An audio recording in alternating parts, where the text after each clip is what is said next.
وعلیکم ورحمۃ اللہ وبرکاتہ ان الحمد للہ والصلاة والسلام علی سید الانبیاء وعلی آلہ وصحبہ اجمعین اما بعد فاعوذ باللہ من الشیطان الرجیم بسم اللہ الرحمن الرحیم وقال الملأ ائتونی بہ وقال الملک ائتونی بہ فلما جاءه الرسول قال ارجع إلى ربك فاسأله ما بال النسوة اللاتي قطعنا أيديهن إن ربي بكيدهن عليم۔ اب بادشاہ نے کہا اسے میرے پاس لاؤ، تو جب قاصد اس کے پاس آیا تو اس نے کہا اپنے مالک کے پاس واپس جا، پھر اس سے پوچھ ان عورتوں کا کیا حال ہے جنہوں نے اپنے ہاتھ کاٹ ڈالے تھے، یقیناً میرا رب ان کے فریب کو خوب خوب جاننے والا ہے۔ صبر کی تعریف دیکھیے، حضرت ابو ہریرہ راوی ہے، رسول صلی اللہ علیہ وسلم نے فرمایا ہے کہ اگر میں اتنی مدت قید خانے میں رہتا جتنی مدت یوسف علیہ السلام رہے، پھر میرے پاس بلانے والا آتا تو میں ضرور اس کی دعوت کو قبول کرتا۔ یعنی حضرت یوسف نے این نہیں مانگا کہ مجھے آپ چھوڑ دیں، کیونکہ ان کو پتہ تھا کہ وہ بے گناہ ہیں، اس لیے انہوں نے اپنی بے گناہی کا مطالبہ پہلے کیا کہ مجھے جیل میں جس گناہ کی وجہ سے ڈالا گیا ہے پہلے اس گناہ سے مجھے بری کریں، پھر مجھے جیل سے باہر نکالیں۔ اور گناہ کیا تھا کہ میں نے عورتوں پر ڈورے ڈالے تھے، میں نے عورتوں کے ساتھ ان کے ہاتھ، ان عورتوں سے پوچھیں کہ انہوں نے اپنے ہاتھ کیوں کاٹے تھے۔ اور اللہ کے نبی صلی اللہ حضرت یوسف علیہ السلام کی جو صبر ہے، دیکھیں کہ پہلے بھی صبر سے اللہ تعالیٰ نے ان کو ایک کنویں سے نکال کر ایک عظیم الشان ایک مقام دیا، ایک ایسے شخص کے گھر میں رکھا جو کہ اس کو عزت اکرام اور تکریم کرتا تھا، اور حضرت یوسف کی ایک اچھی ٹریننگ ہو گئی ان کے گھر میں رہ کر، گرچہ کہ وہ کسی اسکول کالج نہیں گئے، لیکن ان لوگوں کے ساتھ رہ کر انہوں نے بہت کچھ سیکھا۔ اور اب انہوں نے اتنے سال جیل میں صبر سے کاٹے تو پھر وہ باعزت بری ہو کر وہاں سے نکلے۔ تو پھر ان سے پوچھا گیا عورتوں سے کہ تمہارا کیا معاملہ تھا جب تم نے یوسف کو اپنے نفس سے پھسلایا تھا؟ تو انہوں نے کہا اللہ کی پناہ، ہم میں سے کوئی اس میں برائی ہم نے معلوم نہیں کی۔ پھر عزیز مصر کی بیوی نے کہا اب تو حق خوب ظاہر ہو گیا، میں نے ہی اسے اپنے نفس سے پھسلایا تھا، اور بلا شبہ یقیناً سچوں سے ہے۔ تو سب نے پھر حضرت یوسف باعزت بری ہو گئے، اور آپ نے پھر یہ اتنی سی بات ضرور کہی کہ وہ یہ جان لے کہ میں کسی کے پیٹھ پیچھے خیانت نہیں کرتا، بے شک اللہ خیانت دغاباز کر لوگوں کے فریب کو یا چالوں کو کبھی کامیاب نہیں کرتا۔ تو یہ ایک بہت بڑا ایک میسج ہے لڑکوں کے لیے، مردوں کے لیے، کہ کسی بھی حال آپ کو کسی کی غیر موجودگی میں، کسی ہسبینڈ کی غیر موجودگی میں اس کی بیوی سے ملنا پڑے تو ایک پیغمبرانہ اخلاق یہ ہے کہ آپ اس کی غیر موجودگی میں اس کے گھر اور اس کی عزت کے محافظ ہوں گے اور خیانت نہیں کریں گے، کیونکہ جو یہ خیانت کرتا ہے وہ اللہ کو سخت ناپسند ہے۔ آگے اللہ تعالیٰ نے فرمایا اور خیانت میں بہت سی چیزیں ہیں، اور اس میں یہ خیانت اپنے کسی دوست، اپنے کسی بھائی کی عزت پہ ڈاکہ ڈالنا ہے، جو کہ سخت ناپسند ہے اللہ کو۔ اللہ تعالیٰ نے پھر حضرت یوسف نے کہا وَمَا أُبَرِّئُ نَفْسِي إِنَّ النَّفْسَ لَأَمَّارَةٌ بِالسُّوءِ إِلَّا مَا رَحِمَ رَبِّي إِنَّ رَبِّي غَفُورٌ رَحِيمٌ۔ اور انہوں نے کہا کہ عزیز مصر کی بیوی کے کلام کا یہ آخری حصہ ہے کہ گویا عزیز مصر کی بیوی یہ کہنا چاہتی تھی کہ میں اپنے پیٹھ پیچھے اپنے خاوند کی کوئی بڑی خیانت نہیں کی، مگر بے شک میں یوسف کو پھسلانا چاہتی تھی، مگر اس میں کامیاب نہیں ہوئی۔ ہاں، میں اپنے آپ کو پاک کا باز قرار نہیں دیتی، مجھ سے جتنی غلطی ہوئی میں اس کا اقرار کرتی ہوں کہ نفس کی شرارتوں سے تو وہی محفوظ رہ سکتا ہے جس پر اللہ کی خاص رحمت ہو، یعنی حضرت یوسف علیہ السلام۔ اس کے بعد آگے دیکھیے وقال الملک اتونی بھی استخلص لنفسی۔ اب بادشاہ جو ہے اس کو باعزت بری کرنے کے بعد اس کو عہدہ دے دیا۔ ولما کلمہ قال انک اليوم لدینا مکین امین، کہ آج کے بعد تم میرے پاس ایک باوقار اور امانت دار، صاحب اقتدار ہو اور امانت دار ہو۔ تو یہ ہے وہ ایک سفر حضرت یوسف کی عظمت کا، لیکن حضرت یوسف اس مقام تک پہنچنے سے پہلے کتنی تکلیفوں اور کتنے مصائب سے گزرے ہیں۔ تو اس لیے تکلیفوں کا آنا کوئی اللہ تعالیٰ کی رحمت سے دوری کی دلیل نہیں ہے۔ کبھی کسی نبی کو بیماری سے آزمایا گیا، کبھی کسی نبی کو بے اولادی سے آزمایا گیا، کبھی کسی نبی کو اپنوں کی بے وفائی سے آزمایا گیا، کبھی کسی کو اس کے اپنے بھائیوں نے اٹھا کر کنویں میں پھینک دیا۔ تو یہ سوچ کہ جو شخص اللہ کے قریب ہوتا ہے وہ ہمیشہ ہر تکلیف سے مامون ہوتا ہے، یہ سوچ قرآن کی سوچ نہیں ہے۔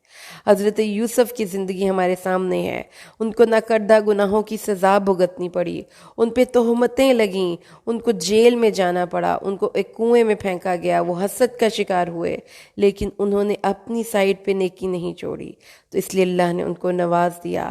اب حضرت یوسف کا وہ اقتدار کا زمانہ شروع ہو گیا ہے۔ حضرت یوسف نے کہا کہ مجھے انہوں نے کیا کہا کہ مجھے پھر زمین کے خزانوں کی حفاظت پہ مامور کر دیجئے، یعنی سرزمین مصر کے خزائن پر مقرر کر دیجئے، کیونکہ میں ان کی حفاظت کرنا چاہتا ہوں۔ ذرائع آمدنی کے سلطنت کے تمام ذرائع آمدنی اور پیداوار پر، ان کی منصوبہ بندی پر، ان کے حساب کتاب پر، حضرت یوسف علیہ السلام ان کی جنس کی خریداری پر، گودام کی تعمیر پر حضرت یوسف نے کہہ کر یہ اس سلطنت میں اس وزارت کو سنبھالا۔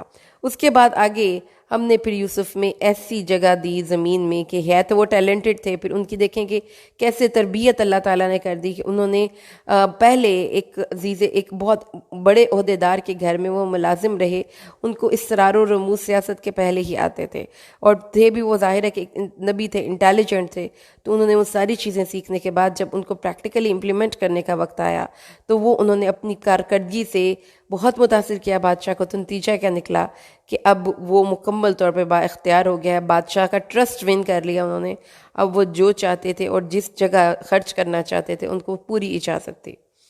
اچھا جی، اب آخری ورڈ جو ہے نا، یہ ہم لوگوں کے لیے بڑی ایک آپ کہہ لیں کہ گائیڈنگ پرنسپل ہے۔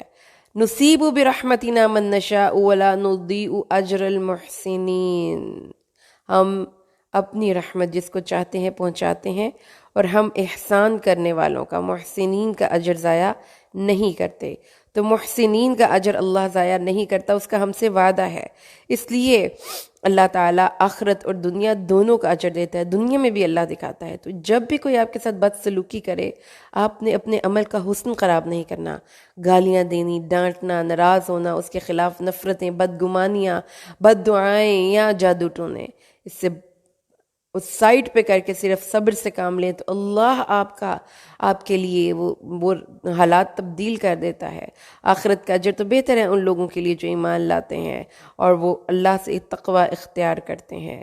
اب قحط سالی کے سال شروع ہو چکے ہیں، اب دور دور سے لوگ غلہ لینے کے لیے مصر آ رہے ہیں، اور ان دور دراز کے آنے والے لوگوں میں حضرت یوسف کے اپنے سگے بھائی بھی شامل ہیں۔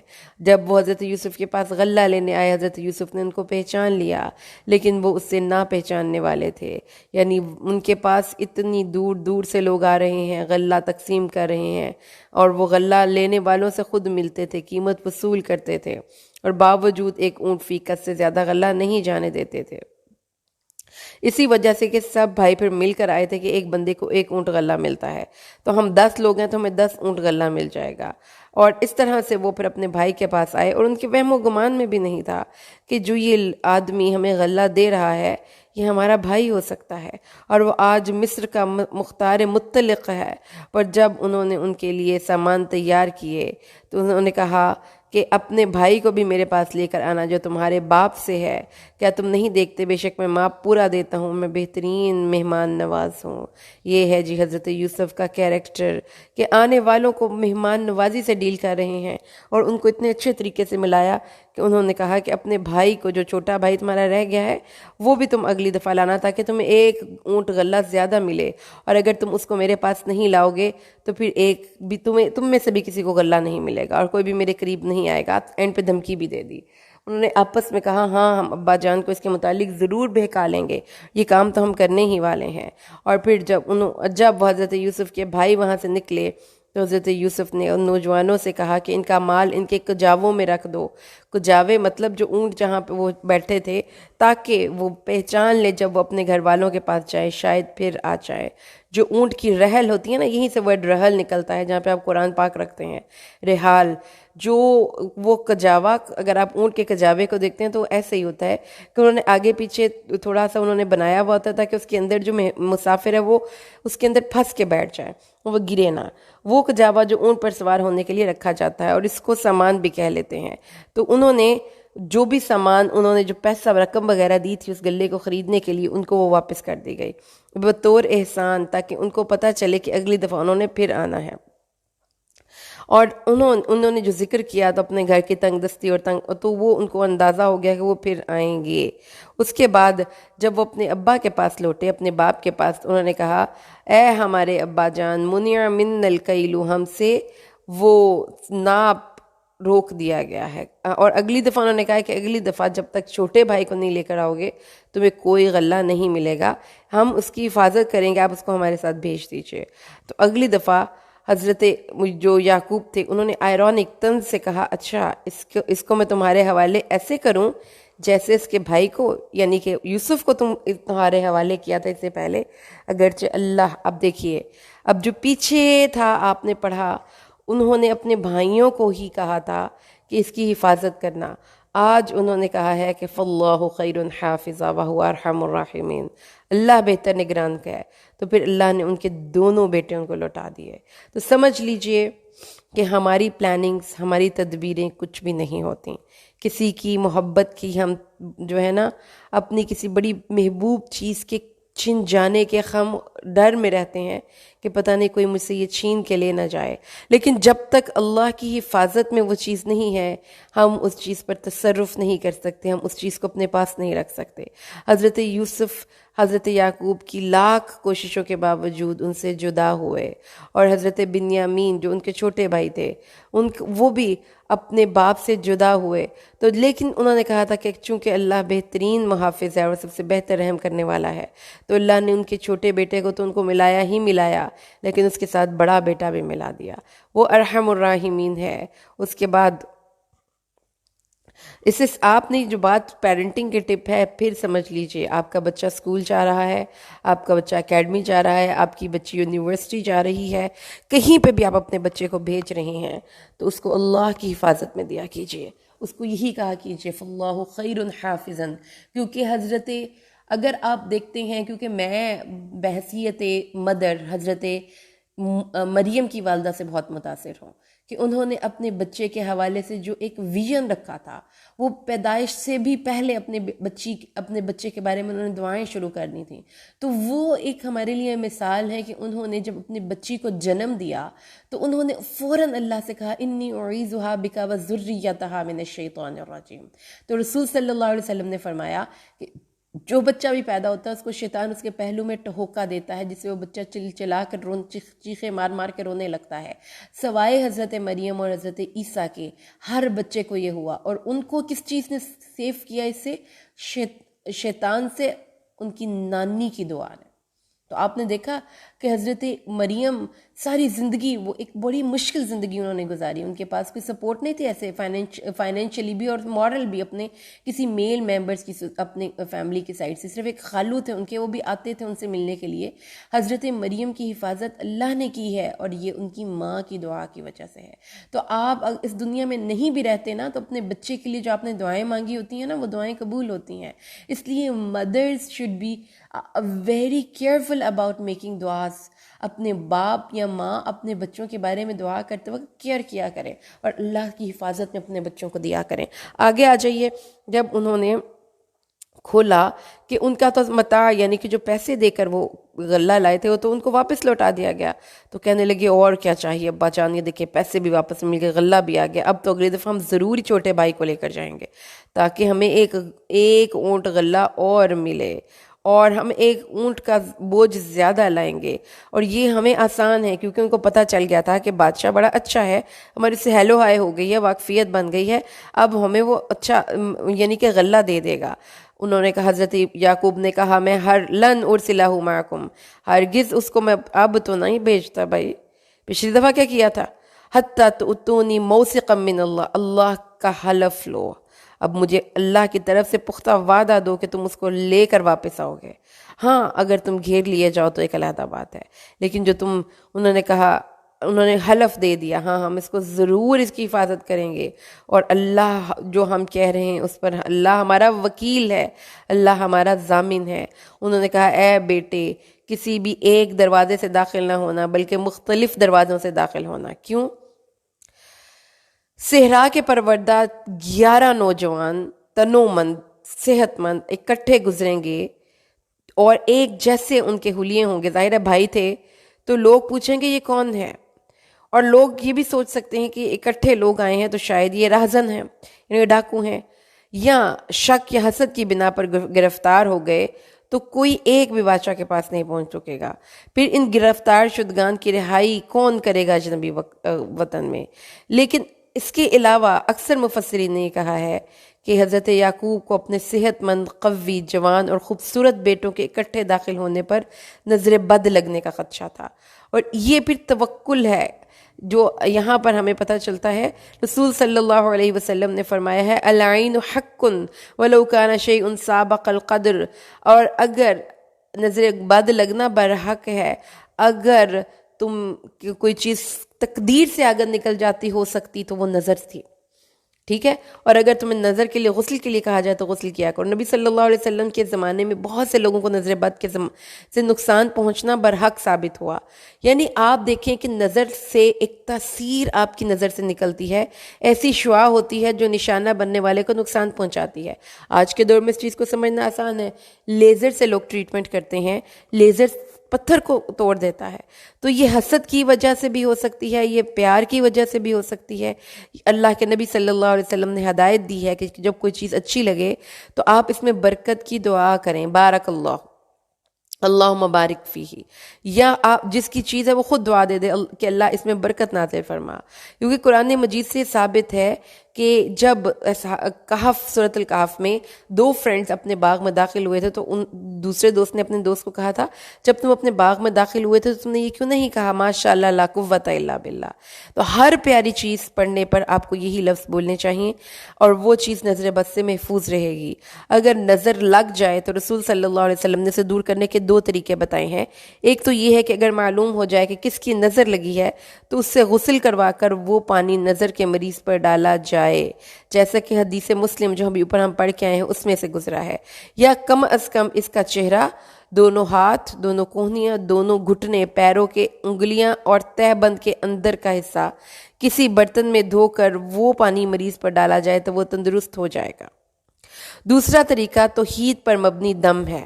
عوف بن مالک راوی ہیں، رسول صلی اللہ علیہ وسلم نے فرمایا دم کرنے میں کوئی حرج نہیں، مسلم، جب تک کہ وہ شرک نہ ہو۔ تو چند مسنون دم میں آپ کے سامنے یہاں پہ شیئر کرتی ہوں۔ عبداللہ بن عباس بیان کرتے ہیں کہ رسول صلی اللہ علیہ وسلم حسن اور حسین کو ان الفاظ سے دم کیا کرتے تھے اور فرماتے تھے کہ تم دونوں کا باپ ابراہیم اور حضرت ابراہیم، حضرت اسماعیل اور اسحاق کو ان کلمات سے پناہ دلواتا تھا، یعنی دم کرتا تھا۔ میرے ساتھ یہ الفاظ پڑھیے، اعوذ بکلمات اللہ التامہ من کل شیطان وہامہ ومن کل عین لامہ، مطلب میں اللہ کی پناہ طلب کرتا ہوں اللہ کے پاک کلمات کے ساتھ، کامل کلمات کے ساتھ، ہر شیطان اور زہریلے جانور سے اور ہر آنکھ سے جو نظر لگنے والی ہو۔ اعیذکما بکلمات اللہ التامہ من کل شیطان وہامہ ومن کل عین لامہ۔ ایک اور حدیث میں حضرت جبرائیل نبی صلی اللہ علیہ وسلم، ابو سعید خدری بیان کرتے ہیں، جبرائیل نبی صلی اللہ علیہ وسلم کے پاس آئے، فرمایا اے محمد آپ بیمار ہو گئے ہیں؟ نے کہا ہاں۔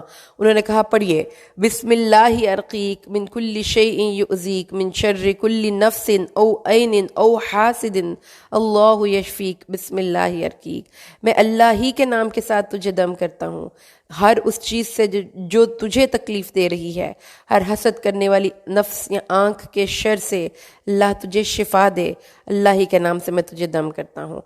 حضرت عبادہ بن سامت کہتے ہیں آپ صلی اللہ علیہ وسلم کو بخار تھا، پچھلے پہر جبریل نے دم کیا، شام کو آپ کی بہترین حالت میں ہو گئے۔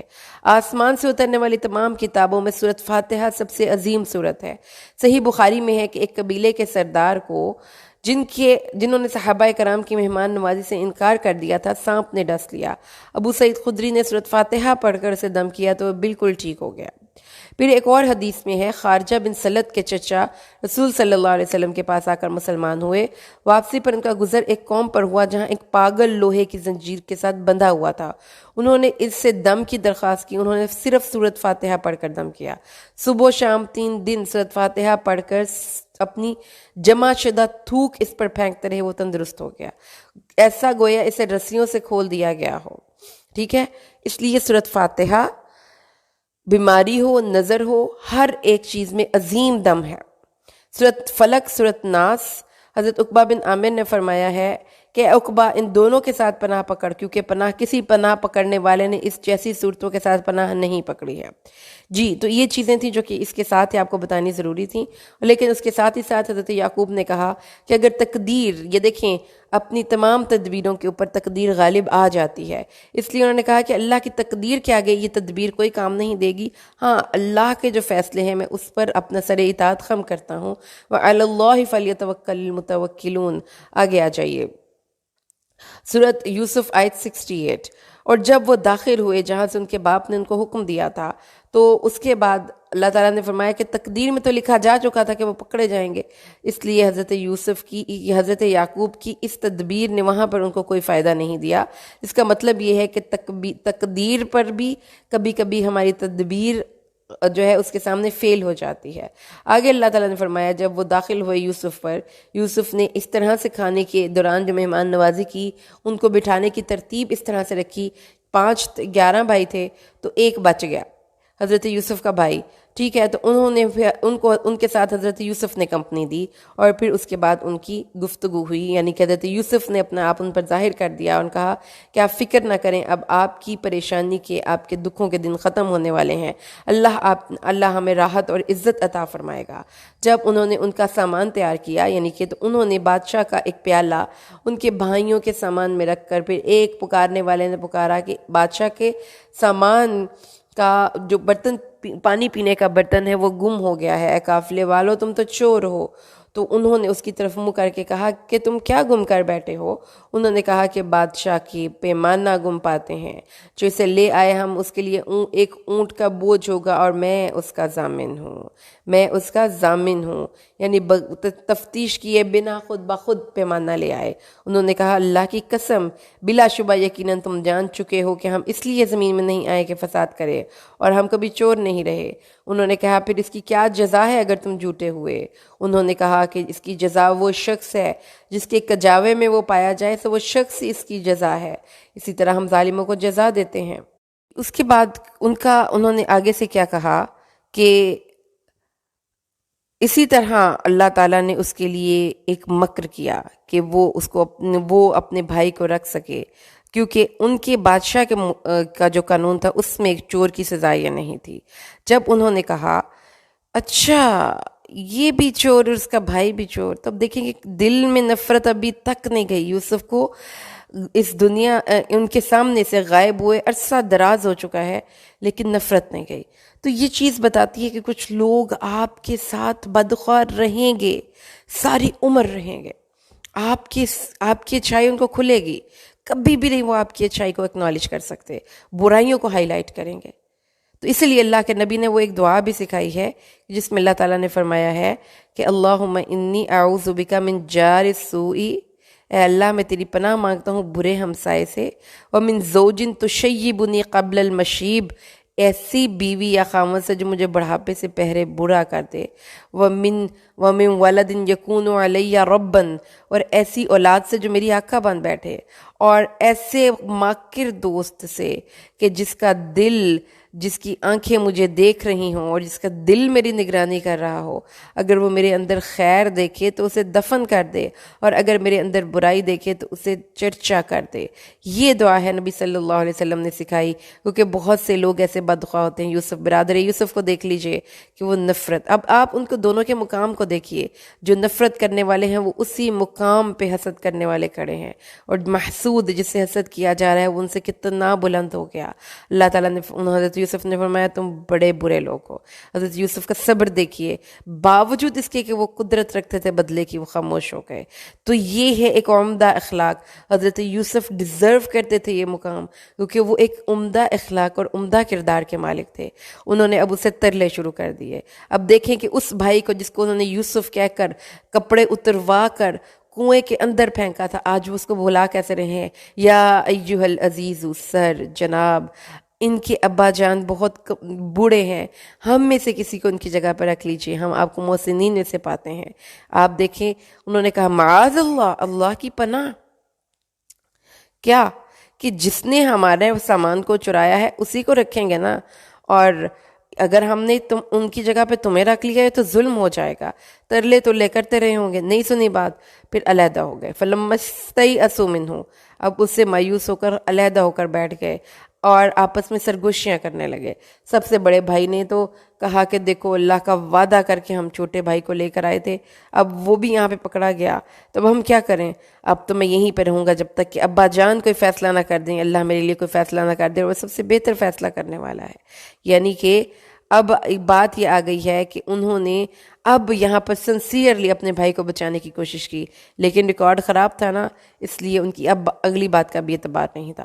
اپنے ابا کے پاس گئے، اپنے بابا سے جا کے کہا ابا جان آپ کے صاحبزادے نے چوری کی ہے، ان ابنک سرق، جس سے ان کے انداز کا جو ایک طنزیہ پن ہے نا وہ ظاہر ہو جاتا ہے۔ یہ نہیں کہا ہمارے بھائی سے، اب ظاہر ہے کہ ان کے پاس تو ایسا کوئی واضح ثبوت نہیں تھا چوری کا، ایک پیالہ ان کے سامان سے نکلا تھا، ہو سکتا ہے کہ مس انڈرسٹینڈنگ سے رکھا گیا ہو، لیکن انہوں نے بغیر ثبوتوں کے اپنے بھائی پر چوری کی تہمت لگائی اور طنزیہ انداز میں کہا ابا جان جی آپ کا صاحبزادہ چوری کے الزام میں پکڑا گیا ہے۔ اب ہمیں تو کوئی پتہ نہیں تھا، جو ہمیں نظر آتا تھا ہم نے تو اس کے مطابق آپ سے وعدہ کیا تھا۔ اچھا اگر آپ کو لگتا ہے کہ ہم جھوٹ بول رہے ہیں تو ہمارے ساتھ چلیں، جس بستی میں یہ واقعہ ہوا ہے وہ آپ کو بتا سکتی ہے، اس قافلے میں جا کر پوچھ گچھ کر سکتے ہیں جس کے ہم حصہ تھے، ہم سچ بول رہے ہیں۔ وَإِنَّا لَصَادِقُونَ، ہم یہ بلا شبہ یقیناً سچے ہیں۔ یعنی اتنی صفائی، اتنی شہادتیں پیش کرنے کی وجہ یہ تھی کہ ان کو پتہ تھا کہ ہمارا ریکارڈ ٹھیک نہیں ہے، ہم پہلے بھی جھوٹ بول کر اپنے چھوٹے بھائی کے بارے میں، یوسف کے بارے میں اپنے باپ کو دھوکہ دے چکے ہیں۔ تو اب وہی بات آ گئی، حضرت وہ یعقوب نے کوئی ان کی بات نہیں مانی، انہوں نے کہا بل سولت لکم انفسکم امرا، اب یہ بات بھی تم نے اپنے پاس سے بنا لی۔ وہی پیچھے حضرت پہلے بیٹے کو جب پیچھے گم ہوا تھا تب بھی حضرت یوسف نے، حضرت یعقوب نے یہی کہا تھا بل سولت لکم انفسکم امرا، تم نے اپنے دل سے ایک بات بنا لی ہے، فصبر جمیل، پھر میں ہی صبر ہی کروں گا۔ اچھا تو پھر صبر ہی بھلا، لیکن صبر کیا ہے؟ بیٹھ کے روتے رہنا، عسى الله ان ياتيني به، مجھے یقین ہے کہ اللہ ان دونوں کو میرے پاس لائے گا۔ کیوں؟ کیونکہ وہ ہر چیز کا علم رکھنے والا، حکمت والا ہے۔ تو صبر کے ساتھ ہی ساتھ کیا آ گیا ہے؟ ایک ڈور اوپن ہو گیا ہے، کس چیز کا؟ امید کا۔ یہ ہے صبر، صبر کے ساتھ امید کا دامن نہیں چھوڑنا، اور ان سے منہ اراض کر لیا۔ اور پھر اب جب یہ دوسرا بیٹا بھی ان کا گم ہو گیا تو وہ پرانے زخم بھی تازے ہو گئے، لیکن اپنے زخم کو چھپا کر تنہائی میں جا کر انہوں نے پھر یوسف کو یاد کرنا شروع کر دیا، یا اسفا یوسف یوسف، اور ان کی آنکھیں غم سے سفید ہو گئیں، رو رو کے اپنے بیٹے کی جدائی میں اندھے ہو گئے تھے متواتر آنسوؤں کے بہنے سے، جس سے اندازہ ہوا کہ ان کو جو یہ برادران یوسف نے سازش کی تھی کہ محبت، باپ اپنے بیٹے سے محبت بڑی کرتا ہے، تو اللہ تعالیٰ اس کی توجہ اپنی طرف مرکوز کر لی جائے تو حضرت یعقوب کے دل سے وہ محبت ختم نہ کر سکے۔ ٹھیک ہے نا؟ تو دلوں کی محبت پہ انسان کا اختیار نہیں ہے۔ اس لیے اگر کبھی کوئی شخص ہے، جیسا کہ ہم یہ جس سوسائٹی میں ہم رہ رہے ہیں اس میں اس قسم کی جو ڈراماز ہیں، فلمز ہیں، ٹی وی کے ٹاک شوز ہیں، موویز ہیں، جس میں ایک لڑکی کے پیچھے ایک لڑکے کو پاگل دکھاتے ہیں اور کہتے ہیں جی وہی اس کی زندگی کا مقصد بن جاتی ہے، اور اگر اس کو نہیں ملتی تو لڑکا دیوانہ ہو جاتا ہے، مجنون بن جاتا ہے۔ یہ چیزیں ہمارے مذہب اسلام نے نہیں بتائیں۔ ہمارا مذہب اسلام یہ بتاتا ہے کہ اپنی ڈگنیٹی کو لو کرتے ہوئے کبھی بھی کسی انسان سے محبت کے طالب نہ ہو، کیونکہ انسان ایک بڑی اللہ کی باوقار مخلوق ہے، اور اگر کسی کے دل کے لیے آپ نے محبت پیدا کرنی ہے تو پھر اللہ سے دعا کریں۔ وہ انسان مجبور ہے جس کے دل میں آپ کی محبت نہیں ہے۔ ہائے یوسف، ہائے یوسف، تو اس لیے آنکھوں سے آنسوں کا بہہ جانا یہ صبر کے منافی نہیں ہے۔ دل کا غم، مصیبت میں رونا اور آنسو بہانا، یہ انسان کے اپنے دل پہ اختیار نہیں ہوتا۔ انس بن مالک روایت کرتے ہیں کہ رسول صلی اللہ علیہ وسلم کا بیٹا ابراہیم فوت ہوا تو آپ کی آنکھوں سے آنسو جاری ہو گئے، اور فرمایا کہ ان العین تدمع والقلب يحزن ولا نقول الا ما يرضى ربنا وانا بفراقك یا ابراہیم انا لمحزونون، بے شک آنکھیں آنسو بہاتی ہیں، دل غمگین ہے، اور ہم اس کے سوا کچھ نہیں کہتے جو ہمارے رب کو پسند ہو، اور بے بے شک ہم تیری جدائی سے ہے ابراہیم یقیناً بہت غم زدہ ہیں، لیکن مصیبت کے وقت نوحہ کرنا، گریبان پھاڑنا، تمانچے لگانا، بینڈ ڈالنا، چیخنا، نوحہ کرنا اللہ کے نبی نے اسے منع کیا ہے۔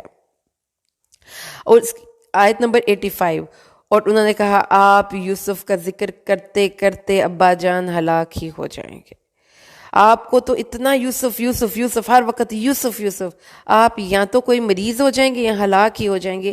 اب اس سے زیادہ اب ہم آپ کو کیا کہیں، یعنی کہ اپنے باپ کی اس حالت پہ انہوں نے ان کو پیار سے ڈیل کرنے کے بجائے سختی سے ڈیل، کیسے ان کے کیریکٹر آپ کے سامنے نظر آتا ہے کہ کیا حضرت یوسف کو اللہ نے کیوں نوازا، وہ ڈیزرو کرتے تھے، اور وہ وہیں پہ کیوں کھڑے رہ گئے، کیونکہ وہ ڈیزرو کرتے تھے۔ تو انسان کی اپنی پرسنل عادتیں ہیں جو اس کو نیچے کرتی ہیں یا اوپر کرتی ہیں۔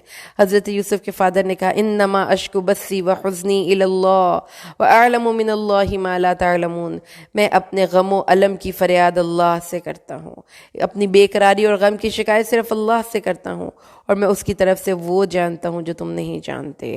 بیٹو جاؤ اور جا کر اپنے بھائی یوسف کا کھوج لگاؤ، اور اس کے چھوٹے بھائی کا بھی۔ تحسس، تجسس بھی ایک لفظ ہوتا ہے اور تحسس بھی لفظ ہوتا ہے، ٹھیک ہے، کہ کسی چیز کی حکمت اور صبر کے ساتھ اس کو تلاش کرتے رہنا، اور اللہ تعالیٰ کی رحمت سے نا امید نہ ہو، کیونکہ اللہ تعالیٰ کی رحمت سے صرف کافر لوگ ہی نا امید ہوتے ہیں۔ اس لیے جاؤ اللہ کی رحمت کے بھروسے پر جا کر اس بھائی کو تلاش کرو۔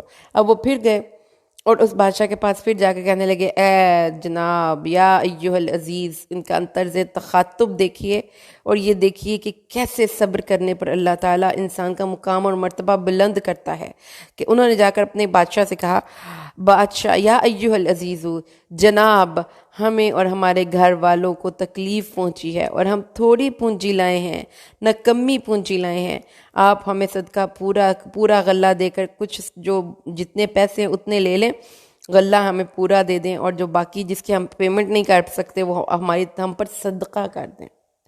یو کین امیجن، یہ جب بھی میں واقعہ پڑھتی ہوں حضرت یوسف کا، میرے اندر ایک نئی انرجی پیدا ہوتی ہے کہ اللہ تعالیٰ صبر کرنے والوں کو ہمیشہ نوازتا ہے، یہ اس کے اصول ہیں جس کو اس نے کبھی نہیں توڑنا۔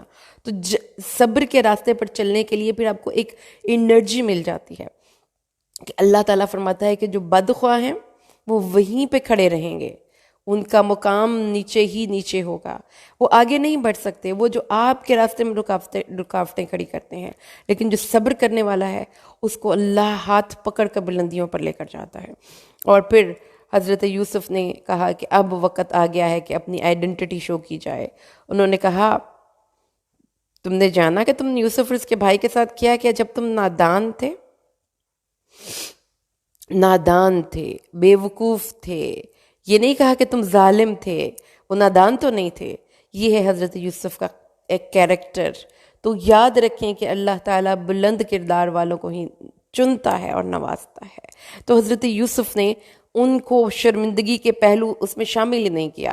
تو اب اگر آپ کو اللہ کسی مقام پر بلند لے جائے تو وہ پرانی باتیں نہ یاد کیا کریں کہ فلانے ٹائم پہ دیکھو تم نے یہ کیا تھا، فلانے ٹائم پہ تم نے یہ کیا تھا۔ حضرت یوسف کا کیریکٹر دیکھیں کہ انہوں نے اپنے بھائیوں کو کمال شفقت سے ٹریٹ کیا ہے۔ وہ بھائی جنہوں نے اپنی طرف سے اس کو مار دیا تھا، دیکھیں حضرت یوسف کے بھائیوں کی بدخواہی کو دیکھیں اور اپنے ارد گرد سوسائٹی میں دیکھیں، کتنا بھی کوئی بھائی کسی کے ساتھ برا کرے گا، کیا کرے گا زیادہ سے زیادہ؟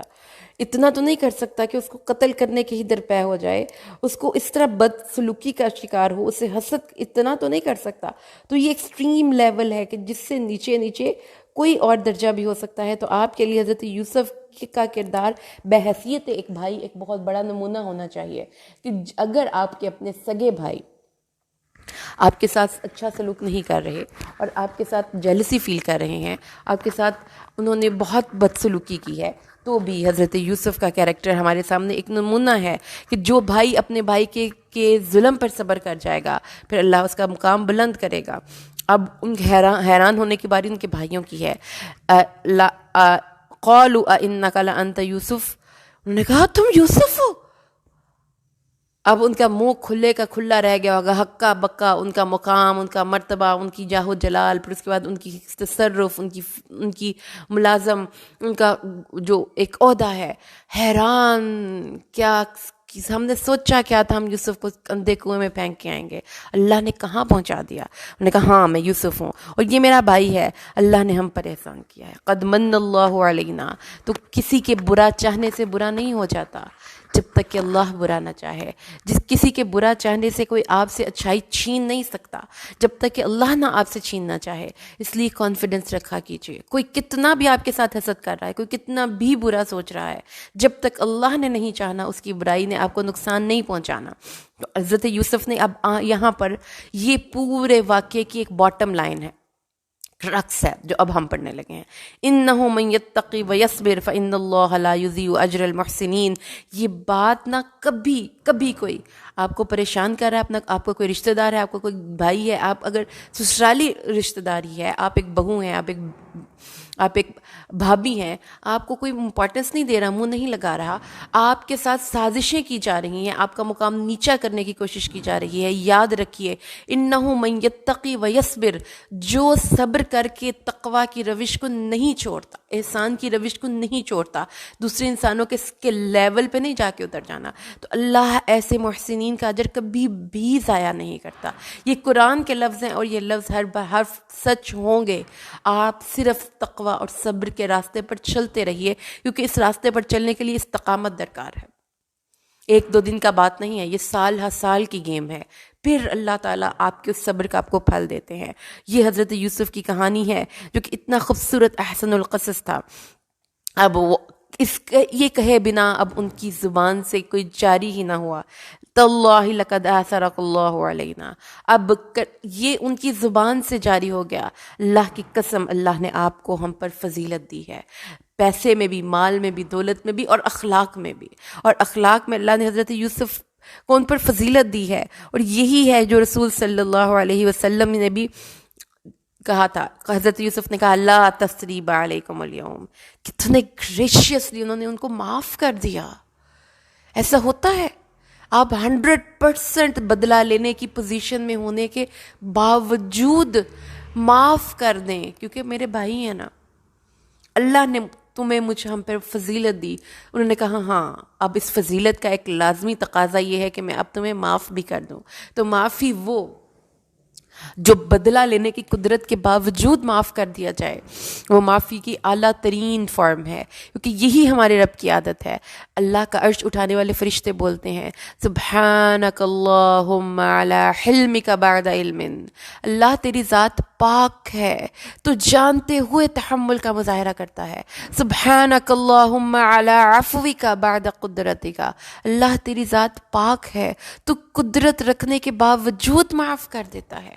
یہ ہے ہمارے رب کی عادت، اور یہی ہمارے نبی صلی اللہ علیہ وسلم نے فرمایا تھا جب آپ نے غزوہ فتح مکہ کے موقع پر، جب آپ کے اپنے بھائی آپ کے سامنے کھڑے تھے، تو آپ نے فرمایا کہ اے معاشر قریش بولو کیا کہتے ہو۔ جب نبی صلی اللہ علیہ وسلم تشریف لائے نا مکہ فتح کرنے کے بعد، قریش کے سردار اور بڑے بڑے لوگوں نے کعبہ میں پناہ لی، رسول صلی اللہ علیہ وسلم تشریف لائے، بیت اللہ کا طواف کیا، اور ان 360 بتوں کے پاس سے گزرتے ہوئے انہیں کمان کے کنارے سے ٹھوکا مارتے اور فرماتے جاء الحق وزہق الباطل ان الباطل کان زہوقا۔ جب فارغ ہوئے اور نماز پڑھی تو دروازے کی چوکھٹ کے دونوں کناروں کو پکڑا اور فرمایا اے معاشر قریش بولو کیا کہتے ہو۔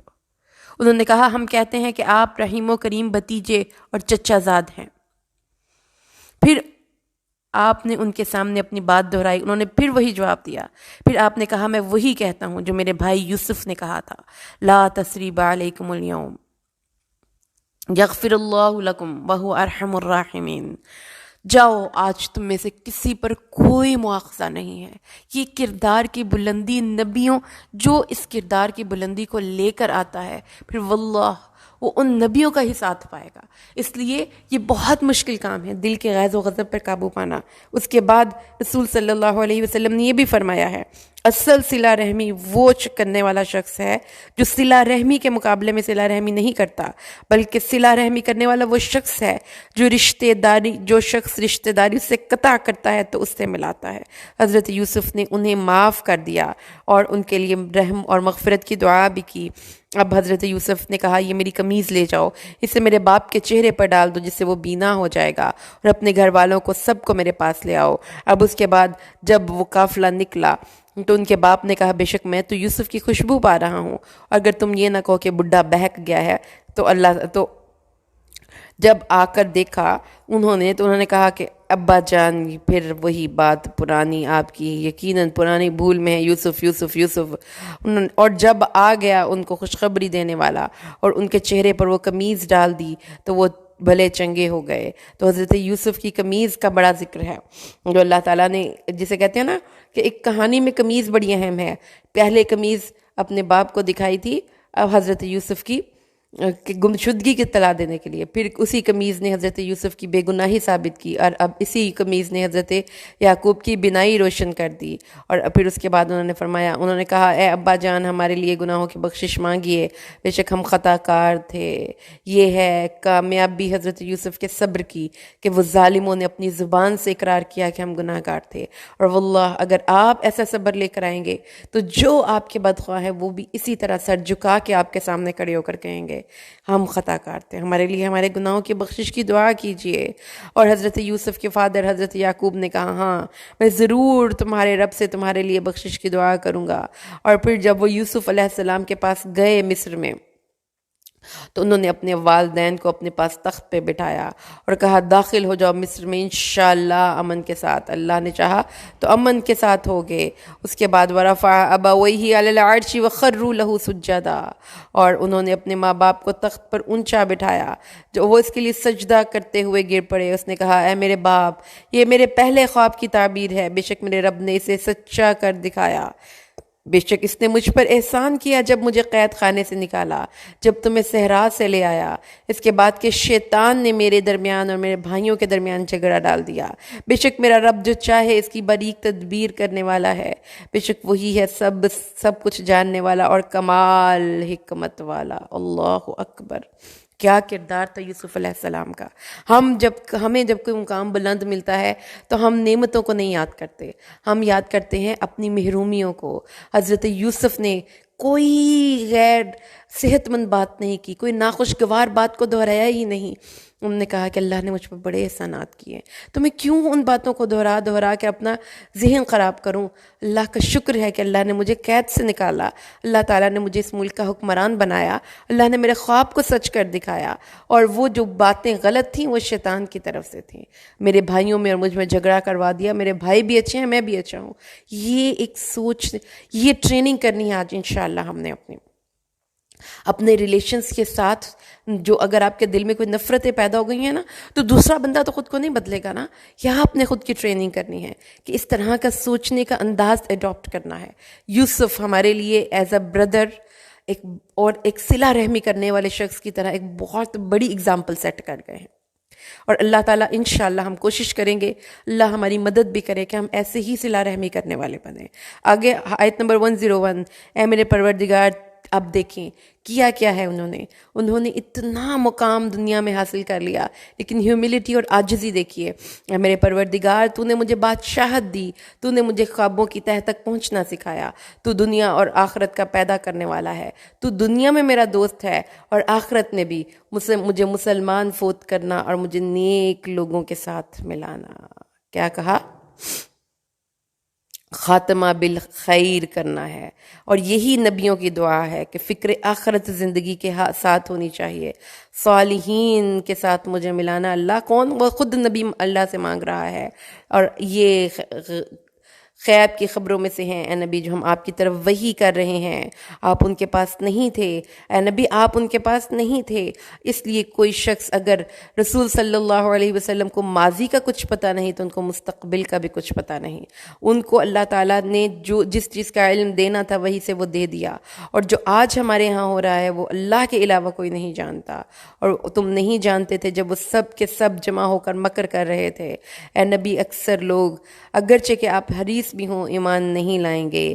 کیوں؟ اس اور وما تسألہم علیہ من اجر ان هو الا ذکر للعالمین، حالانکہ اس سے آپ ان سے کوئی مزدوری طلب نہیں کرتے، فری آف کاسٹ اللہ کا ذکر، اللہ کی کتاب کا پیغام ان تک پہنچا رہے ہیں.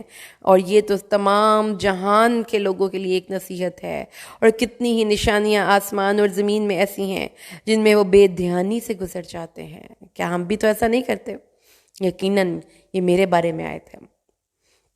زمین و آسمان کی کتنی نشانیاں ہیں. ایک خالد جو آپ ایک پھل کھا لیتے ہیں نا، اس پھل میں اللہ کی قدرت کی اتنی نشانیاں ہیں. سورج ایک دفعہ بیٹھ کر آسمان کے رنگوں پہ غور و فکر کرے، اس میں اللہ کی اتنی نشانیاں ہیں. زمین کے اندر سے اگنے والی ہر چیز میں نشانیاں ہیں، اور ان میں سے اکثر لوگ اللہ کے ساتھ ایمان نہیں لاتے مگر ساتھ شرک بھی کرتے ہیں. اللہ نے بتا دیا کہ جو مشرک ہیں وہ اللہ کو مانتے ہیں. اس کی مثال خود کافر کی قریش کے ہیں. وہ کہتے ہیں کہ زمین و آسمان کو پیدا کرنے والا، ہر چیز کا مالک اللہ ہے، لیکن اس نے اپنے اختیارات اپنے کچھ بندوں کو منتقل کر دیے ہیں. اس لیے وہ اس کے ساتھ ان معاملات کو دیکھتے ہیں جیسا کہ مانیٹر ہوتے ہیں نا کلاس میں. اللہ تعالیٰ نے اس باطل عقیدے کا رد کر دیا. اللہ نے فرمایا 100% ہر اختیار اللہ کے ہاتھ میں ہے. جب تک یقین نہیں رکھو گے تم مشرک ہو، تم ایمان والے، تمہارا توحید پر پورا عقیدہ نہیں ہے. اور آگے اللہ فرماتا ہے آیت نمبر 107 سورۃ یوسف، افامنوا ان یاتیہم غاشیۃ من عذاب اللہ، کیا وہ اس بات سے بے خوف ہو گئے ہیں کہ ان پر اللہ کے عذاب، کوئی چھا جانے والا عذاب آ جائے، یا اچانک عذاب آ جائے اور وہ شعور نہ رکھتے ہوں. اللہ کے مکر سے تو بے خوف کوئی بھی نہیں ہو سکتا. اے نبی کہہ دیجئے یہ ہے میرا راستہ، میں اللہ کو دعا کر کے بلاتا ہوں بصیرت سے، میں بھی اور وہ لوگ جو میرے پیچھے چلتے ہیں. مطلب کیا؟ کہ یہ اللہ کے راستے کی طرف بلانا ہے، کسی پیری فقیری کی طرف نہیں بلانا، کسی فرقہ بندی کی طرف نہیں بلانا، کسی گروہ کی طرف نہیں بلانا. ادعو الی اللہ، اللہ کی کتاب کے ذریعے اللہ تک انسانوں کو جوڑ دیجئے. وسبحان اللہ وما انا من المشرکین، اللہ پاک ہے اور میں مشرکوں میں سے نہیں ہوں. وما ارسلنا من قبلک الا رجالا نوحی الیہم من اہل القری، اور ہم نے تجھ سے پہلے نہیں بھیجے مگر کچھ مرد جن کی طرف ہم ان بستیوں والوں میں وحی کیا کرتے تھے. تو کیا وہ زمین میں چلے پھرے نہیں کہ دیکھتے کہ ان لوگوں کا انجام کیا ہوا جو ان سے پہلے تھے، اور یقیناً آخرت کا گھر ان لوگوں کے لیے بہتر ہے جو متقی بنے. تو کیا تم نہیں ڈرتے؟ یعنی کہ اللہ نے فرمایا کہ زمین میں چل پھر کر دیکھ لو، وحی کا سلسلہ جاری رہا، لیکن جن لوگوں نے اپنے نبیوں کو جھٹلایا پھر ان کے لیے انجام بد ہوا. حتی اذا استیأس الرسل، یہاں تک کہ رسولوں کو جھٹلایا گیا. ریجیکشن. فرینڈ ریکویسٹ بھیجتے ہیں، کوئی ایکسیپٹ نہیں کرتا. اپنے پورٹ فولیو سی ویز بھیجتے ہیں، لوگ ریجیکٹ کر دیتے ہیں. اللہ والو، تمہاری سی وی پر اگر اللہ کا نام لکھا گیا اور ریجیکٹ ہو گئی تو کیا بڑی بات ہے؟ اللہ نے یہ کہانیاں بتا دی ہیں قرآن میں. سب نبیوں کو ریجیکشن ہوئی ہے، ان کو ہر جگہ سے ریجیکشن ہوئی ہے، یہاں تک کہ وہ نا امید ہو گئے. اور پھر ان کو پتہ لگ گیا کہ اب ہمیں جھٹلا دیا گیا. اچانک ہماری مدد آ گئی اور ہم نے جس کو چاہا نجات دے دی، اور ہماری عذاب مجرموں سے ہٹایا نہیں جاتا. اس لیے کسی بھی انسان کی زندگی نہ دیکھو، اس کا انجام دیکھو. اس کا انجام کیسا ہوا ہے؟ بڑے بڑے ظالم بادشاہوں کو اللہ کی پکڑ آئی اور بھیانک انجام ہوا ان کا. اور اللہ نے فرمایا ہے اس واقعے میں بہت سے لوگوں کے لیے بہت سی عبرت کی نشانیاں ہیں. اور یہ کوئی ہرگز ایسی بات نہیں جو کسی نے جھوٹ باندھ لی ہو، اور لیکن اس کی تصدیق ہے جو اس سے پہلے ہے، اور ہر چیز کی تفصیل ہے. ان لوگوں کے لیے ہدایت ہے اور جو اللہ پر ایمان رکھتے ہیں. سورۃ الرعد، بسم اللہ الرحمن الرحیم، الف لام میم را، تلک آیات الکتاب والذی انزل الیک من ربک الحق ولکن اکثر الناس لا یؤمنون. الف لام را، یہ ایک کامل کتاب کی آیات ہے. جو کچھ تیری طرف تیرے رب کی طرف سے نازل کیا گیا ہے وہ برحق ہے، اور اکثر لوگ ایمان نہیں لاتے. کیا یہ کتاب، اس کتاب کو اکثر لوگ نہیں پڑھتے، اکثر لوگ اس کتاب کو پڑھنے کے لیے وقت نہیں ڈھونڈتے، اکثر لوگ اس کتاب پر ایمان نہیں لاتے. رسول صلی اللہ علیہ وسلم کو حضرت جبرائیل نے اس کتاب کو نازل کیا. اس آیت میں آگے آ جائیے.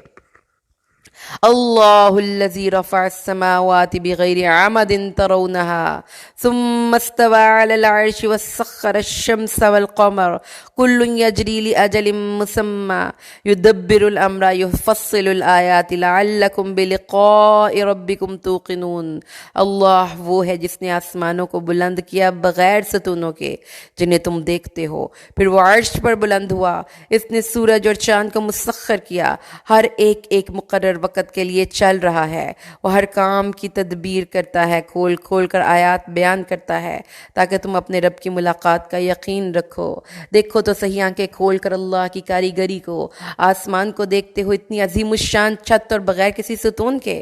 کون ہے ایسا کاریگر اتنا خوبصورت ماہر تعمیر جس نے اس آسمان کو تعمیر کیا؟ پھر اللہ کا عرش، اس کی حیت اور فارم اللہ جانتا ہے. اللہ نے سورج اور چاند کو کام میں لگا دیا. دیکھیے تو صحیح، سورج ہماری زمین کا چولہا ہے. ہر پھل، ہر سبزی نیچرلی سورج کی روشنی، سورج کی تپش سے پک جاتی ہے. اور چاند مد الجزر ہے، چاند رات کا نائٹ بلب ہے. اللہ نے فرمایا ان چیزوں کو دیکھو. اللہ تعالیٰ ہے وہ جو ہر چیز کا مینیجر ہے. اللہ تعالیٰ تمہارے لیے نشانیاں کھول کھول کر بیان کرتا ہے. کیوں کرتا ہے؟ تاکہ تم یقین رکھو کہ ایک میٹنگ ڈے آنے والا ہے. اللہ کے سامنے کھڑے ہونا ہے، اللہ تعالیٰ کے سامنے کھڑے ہو کر تمام باتوں کا جواب دینا ہے. وہ ذات ہے جس نے زمین کو پھیلایا. کس فارم میں؟ تخلیق کی.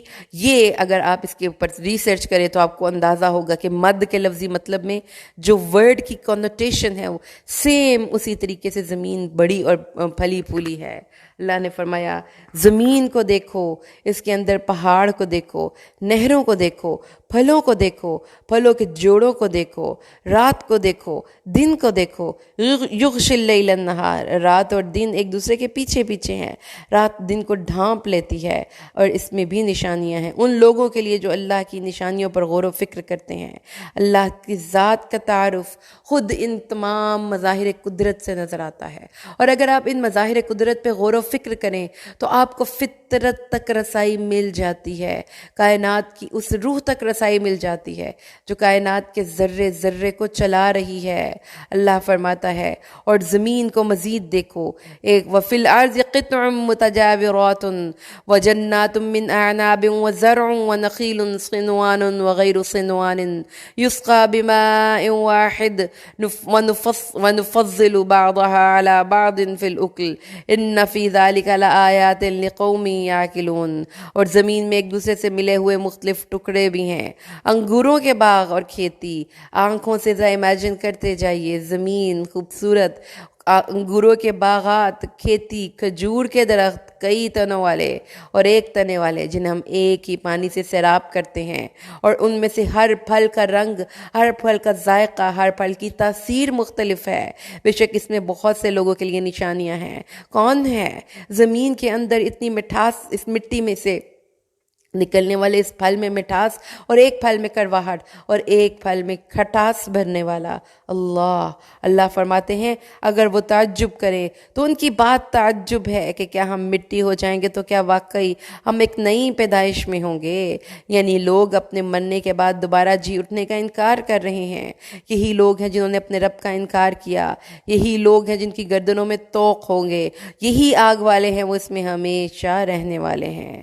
اتنی قدرتوں کے مالک اللہ کو آنکھیں اور کان کیوں اللہ کہتا ہے کہ یہ لوگ اندھے ہیں؟ آنکھیں کھول کر دیکھو، قدم قدم پر اللہ کی رحمت، اللہ کی قدرت کی نشانیاں بکھری پڑی ہیں.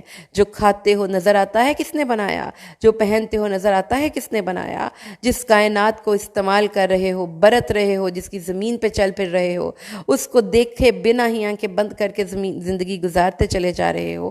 عقل سے کام لو. اتنی معمولی عقل سے بھی اگر کوئی انسان سوچے تو اس کو پتہ چل جاتا ہے کہ ایک بیج زمین میں ڈالا جاتا ہے تو وہ مردہ ہوتا ہے. کون ہے اس بیج سے زندگی نکالنے والا؟ وہ اللہ ہے. تو پھر تمہیں کیوں نہیں اٹھا سکتا؟ اللہ فرماتا ہے اللہ کی ملاقات کو جھٹلانے والے لوگ آگ میں ہوں گے، ان کے نیکلس ہوں گے ان کے ارد گرد آگ کے، اور یہ لوگ توق پہنائے جائیں گے اور اس میں ہمیشہ رہیں گے. اور اے نبی آپ سے وہ بھلائی سے پہلے برائی کو جلدی طلب کرتے ہیں۔ کیا مطلب ہے کہ وہ اللہ بار بار یہی کہتے ہیں کہ عذاب آ جائے، عذاب آ جائے، عذاب آ جائے، حالانکہ ان سے پہلے کئی عبرتناک سزائیں گزر چکیں۔ بے شک تیرا رب یقیناً ان لوگوں کے لیے ان کے ظلم کے باوجود بڑی بخشش والا ہے۔ ان ربک لذو مغفرۃ للناس علی ظلمہم وان ربک لذو مغفرۃ للناس علی ظلمہم، تیرا رب لوگوں پر ان کی ظلم کے باوجود بخشش کرنے والا ہے، تیرا رب لوگوں پر ان کے ظلم کے باوجود بخشش کرنے والا ہے۔ اللہ تعالیٰ کی ذات کی صفت ہے، وہ رحمان ہے، وہ رحم کرنے والا ہے۔ اللہ فرماتا ہے اور ان لوگوں نے جو کافر ہوئے کہنے لگے کیوں اللہ کی طرف سے کوئی نشانی نہیں اترتی، کہہ دیجئے انما انت منذر، اے نبی آپ تو صرف ڈرانے والے ہیں۔ انہیں کہہ دیجئے کہ میرے پاس کوئی اختیار نہیں کہ میں کوئی نشانی آسمان سے نکال سکوں، میں تو صرف ایک ڈرانے والا ہوں اور ہر ایک قوم کے لیے ایک راستہ بتانے والا ہے۔ اللہ نے فرمایا کوئی نشانی اللہ کا کوئی نبی نہیں لا سکتا، جب اللہ کا اذن ہوگا تو نشانی اترے گی۔ اللہ یعلم ما تحمل كل انثى وما تغیض الارحام وما تزداد وكل شيء عنده بمقدار، اللہ جانتا ہے جو ہر مادہ نے اٹھایا ہوا ہے، ہر مادہ نے، پوری دنیا کی کتنی مادائیں ہیں، اس وقت کتنی عورتیں ہیں جو حاملہ ہیں، انسانوں کے، جانوروں کے، اور ہر ایک جو میملز ہیں جن کے پیٹ میں بچہ بڑا ہوتا ہے، اللہ کو ہر حاملہ کے بچے کی ایک ایک فارم اور حیات کا پتہ ہے۔ اللہ اکبر، یہ طاقت، اس علم کو چیلنج کرتے ہو، تمہیں کیا لگتا ہے کہ تمہاری سوچوں کو اور تمہاری باتوں کو اللہ سنتا نہیں، پڑھتا نہیں، سمجھتا نہیں؟ اللہ ارحام کی بچے دانیوں کے اندر یہ ہر چیز کو جانتا ہے، یہ اللہ کی خاص صفات میں سے ہے۔ اللہ کو پتہ ہے کہ یہ اس رحم کے اندر پرورش پانے والا بچہ کیسا ہوگا۔ ان اللہ عنده علم الساعة وينزل الغیث ويعلم ما في الارحام وما تدری نفس ماذا تکسب غدا وما تدری نفس بأي ارض تموت ان اللہ علیم خبیر۔ یہ 5 چیزیں مفاتیح الغیب میں سے ہیں، جس میں ایک کیا ہے کہ رحم مادر کی ہر چیز، اس میں کمی، اس میں زیادتی اللہ کو پتہ ہے، اور اللہ نے ہر چیز کا اندازہ مقرر کر رکھا ہے۔ عالم الغیب والشہادہ، وہ ہر غائب، ہر چھپی چیز کا جاننے والا ہے۔ الکبیر المتعال، بہت بڑا، بہت بلند۔ وسعت، کبریائی و بلندی بے حد و بے حساب ہے۔ اللہ ہر شاہد و حاضر ہے، اللہ ہر چیز کو دیکھنے والا ہے۔ اللہ فرماتا ہے سواء منکم من اسر القول ومن جہر بہ ومن ہوا مستخف باللیل وسارب بالنہار، برابر ہے تم میں جو کوئی بات چھپا کر کرے یا جو آوازیں بلند کرے، کوئی اس اللہ تعالیٰ کو فرق نہیں پڑتا۔ اللہ تمہاری ہر چھپی، ہر ظاہر، ہر چیز کو جاننے والا ہے۔ اللہ کے علم کا اندازہ تم نہیں کر سکتے۔ اللہ سب کی سنتا ہے، ہر وقت سنتا ہے، ہر زبان میں سنتا ہے۔ اللہ تعالیٰ چھپتا بھی ہے اور اللہ ظاہر بھی کرتا ہے۔ تم کسی جگہ پر چھپ کے کوئی کام کرو یا تم ظاہر کر کے کرو، اللہ کے CCTV کیمراز میں ہر چیز کی کوریج ہو رہی ہے۔ لہو معقبات من بین یدیہ ومن خلفہ، اور اللہ کے لیے، اس کے لیے، انسان کے لیے اس سے آگے اور اس کے پیچھے یکے بعد دیگرے آنے والے کئی پہرے دار ہیں۔ سو یو کین امیجن، یہ ایک سسٹم ہے جو اللہ ہمیں سمجھا رہا ہے۔ آپ کو نہیں پتا آپ کے ساتھ ارد گرد کیا سسٹم اللہ نے ڈیولپ کیا ہوا ہے۔ کمپلیٹ آپ کی نگرانی ہو رہی ہے اور آپ کی حفاظت ہو رہی ہے، نگرانی ہو رہی ہے اور حفاظت ہو رہی ہے۔ اللہ نے فرمایا ہے کہ ملائکہ جو اس آیت میں اللہ کی نگرانی کے لیے اور انتظام اور حفاظت کے لیے ڈیوٹی پر مامور ہیں، اللہ نے ان کی ایک جھلک دکھائی ہے۔ کیسے وہ آتے ہیں اور کیسے ان کی ڈیوٹیز چینج ہوتی ہیں، اللہ کو زیادہ بہتر پتہ ہے۔ انسان پر کتنے فرشتے مقرر ہیں، یہ بھی اللہ ہی بہتر جانتا ہے، کیونکہ اللہ نے 2 فرشتے تو ہر وقت ہمارے ساتھ ہیں جو ہماری نگرانی کر رہے ہیں اور ہمارے ہر اچھے برے عمل کو لکھ رہے ہیں، اور پھر کچھ فرشتے ہیں جو ہماری حفاظت پر مامور ہیں۔ اور اللہ تعالیٰ نے حفاظت کرنے والوں کی تعداد نہیں بتائی، اللہ نے بتایا کہ انسان کی ہر آفت اور مصیبت سے اس کے فرشتے حفاظت کرتے ہیں۔ ایک حدیث میں آتا ہے مسلم میں، تم میں جو شخص بھی ہے اس کے ساتھ اس کا ایک قرین اور جنوں میں سے مقرر کیا گیا ہے اور ایک قرین فرشتوں میں سے مقرر کیا گیا ہے۔ لوگوں نے پوچھا یا رسول اللہ کیا آپ کے ساتھ بھی ایک جن یعنی کہ شریر قرین مقرر ہے؟ آپ نے فرمایا ہاں میرے ساتھ بھی ہے، لیکن اللہ نے مجھے اس سے مقابلے میں مدد فرمائی تو وہ میرے تابع ہو گیا، سو مجھے خیر کے سوا کوئی حکم نہیں دیتا۔ ایک اور حدیث میں ہے کہ باری والے فرشتے صبح اور عصر کے وقت تبدیل ہوتے ہیں، اس وقت کے نمازوں میں آنے جانے والے فرشتوں کی ملاقات ہوتی ہے۔ اللہ نے آگے فرما دیا آیت نمبر 12، وَإِذَا أَرَادَ اللَّهُ بِقَوْمٍ سُوءًا فَلَا مَرَدَّ لَهُ، جب اللہ کسی قوم کے ساتھ برائی کا ارادہ کرتا ہے تو اس کی برائی کو کوئی ٹال نہیں سکتا، اللہ کے علاوہ کوئی مددگار نہیں ہے۔ هُوَ الَّذِي يُرِيكُكُمُ الْبَرْقَ خَوْفًا وَطَمَعًا، اللہ ہی ہے جو تمہیں بجلی دکھاتا ہے۔ آپ دیکھو ایک بڑے مظاہر قدرت کو، بادلوں کی گرج اور اس کے اندر آنے والی بجلی کو ڈرانے اور امید دلانے کے لیے، اور اللہ ہے جو بھاری بادل پیدا کرتا ہے، سحاب الثقال یسبح الرعد بحمدہ، اور کیا آپ کو لگتا ہے کہ بارش گرج رہے ہیں؟ نہیں، وہ اللہ کی حمد کے ساتھ تسبیح بیان کرتے ہیں۔ کون؟ وہ عظیم الشان۔ کبھی بادلوں کو دیکھا کیجئے اور پھر جب اس کی آپ نے کڑک اور اس کی بجلیاں دیکھتے ہیں، اس کی وہ دیکھتے ہیں تو سوچا کیجئے کہ اس وقت یہ بادل اللہ کی تسبیح کرتے ہیں۔ کیسی قرآن کتاب ہے، خوبصورت کتاب ہے، ایسی ایسی چیزوں کی طرف ہماری رہنمائی کرتی ہے، ہم نے اس سے پہلے کبھی سوچا ہی نہیں تھا، براڈ ویژن کر دیتی ہے، ہر چیز اللہ کی حمد کر رہی ہے، حتیٰ کہ کڑک اور بجلی بھی اللہ کی حمد کرتی ہے۔ اللہ کی کمی، ہر عیب سے پاک، ہر کمال، ہر خوبی کا اس پہ اس بات ظاہر کرتی ہے۔ فرشتے اس کے خوف سے تسبیح کرتے ہیں، کائنات کی ہر چیز اللہ کی تسبیح کر رہی ہے۔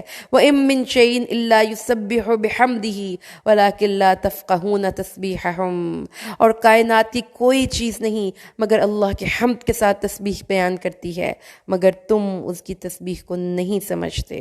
اللہ فرماتا ہے وہ صواعق، وہ کڑک بیچتا ہے تو اس کڑک کو جس کو چاہتا ہے عذاب بن کر وہ کڑک گرتی ہے، اور جب کہ وہ اللہ کے بارے میں جھگڑ رہے تھے اور وہ اس کی پکڑ بڑی شدید ہے۔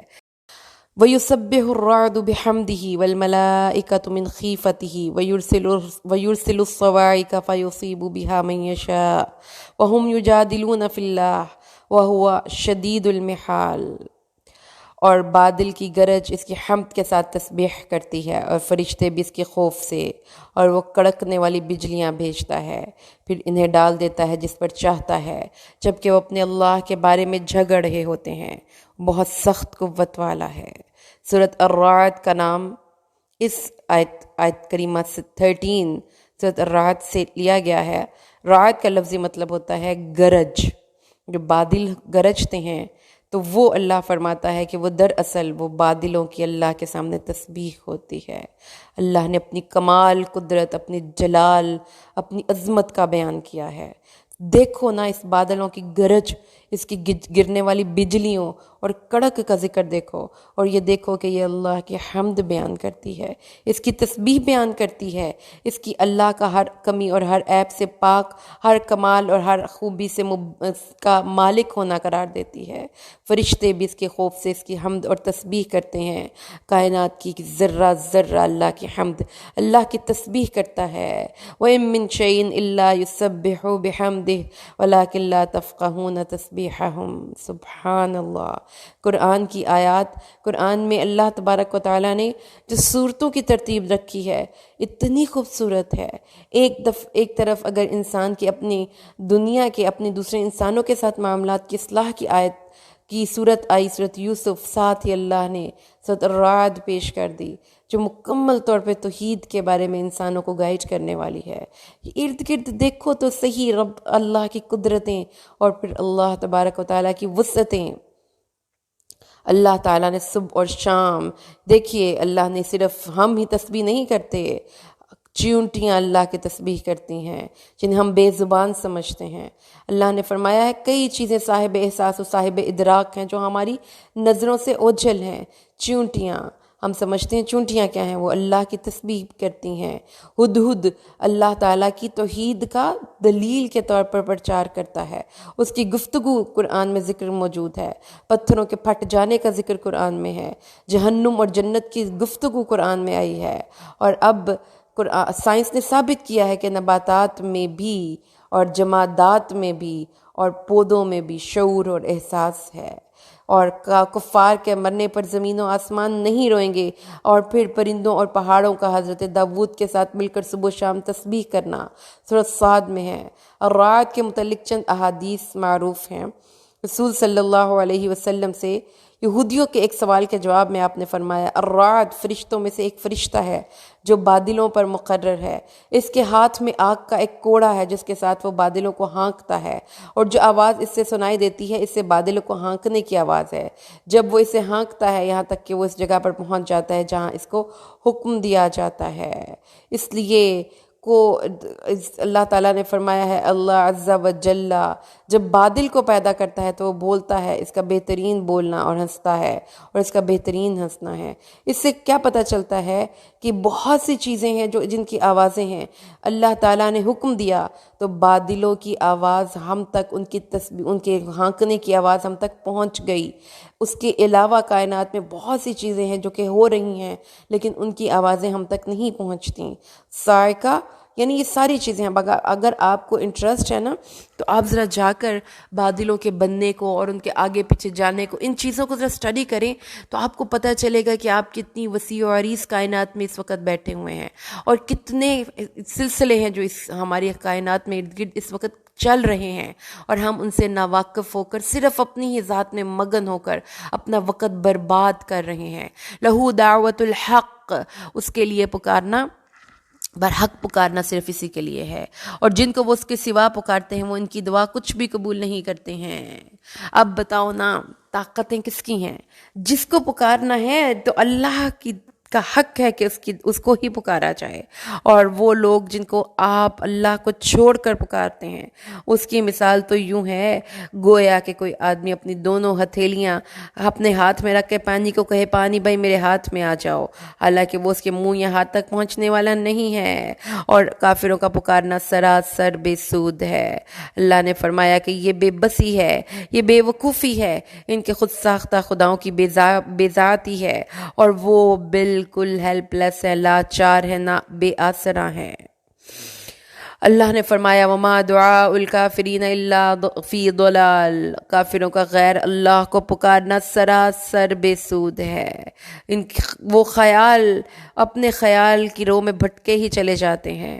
وَلِلَّهِ يَسْجُدُ مَا فِي السَّمَاوَاتِ وَالْأَرْضِ طَوْعًا وَكَرْهًا وَظِلَالُهُمْ بِالْغُدُوِّ وَالْآصَالِ، اللہ ہی کے لیے ہے جو کچھ بھی زمین و آسمان میں ہے، وہ سجدہ کر رہا ہے خوشی سے یا نہ خوشی سے۔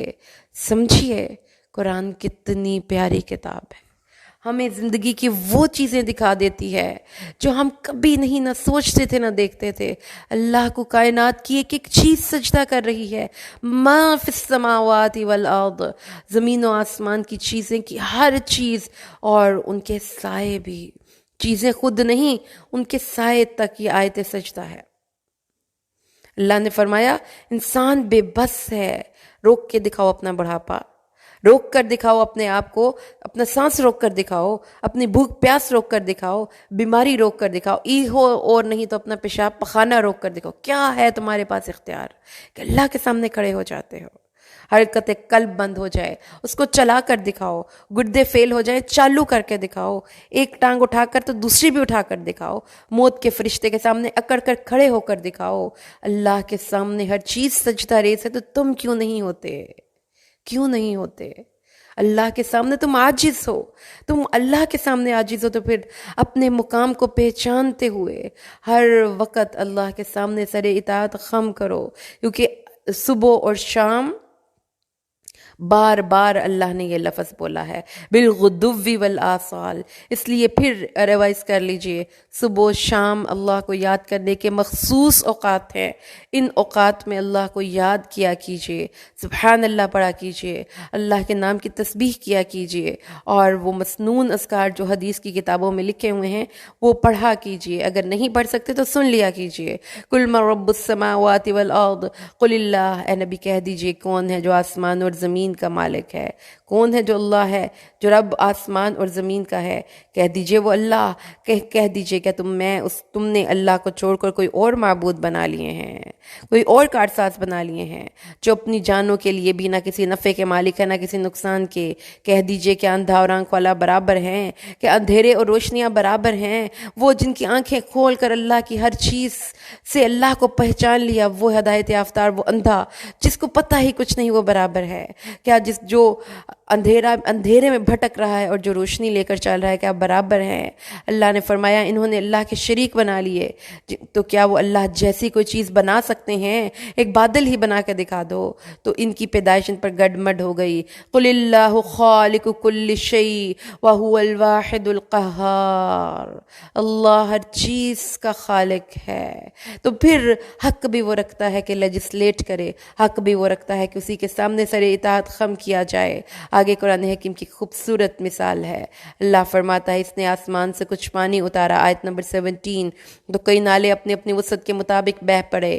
کیا مطلب؟ اللہ کی رحمت کی بارش ہوئی، ہر نالے نے اپنی وسعت کے مطابق اس میں سے پانی لیا اور وہ بہہ پڑے. پھر ریلا اترا جس کے اوپر جھاگ تھا، اور جن چیزوں کو کسی نے کوئی زیور یا سامان بنانے کی غرض سے اس پر آگ پر تپاتے ہیں، اور ان سے بھی اس طرح کا جھاگ ابھرتا ہے. اور اس طرح اللہ حق اور باطل کی مثال بیان کرتا ہے. اللہ نے فرمایا کہ دو پہاڑوں کے درمیان سے جو سیلاب نکلتا ہے اس کے اوپر عموماً ندی نالوں کے کناروں کے ساتھ ساتھ چلتے چلتے کوڑا کرکٹ اور وہ بھی آ جاتا ہے، اور وہ جھاگ کی طرح پانی کی سطح آب پر ابھر آتا ہے. اب وہ کیا ہے؟ ربا، یعنی ابھرنے والا. تو اس کے نیچے نیچے کوئی سونا چاندی خسوخاش یہ بھی سب کچھ چلتا ہے. تو اللہ نے یہ دو مثالیں بیان کی ہیں حق اور باطل کی، کہ باطل بعض اوقات حق پر غالب آ جاتا ہے.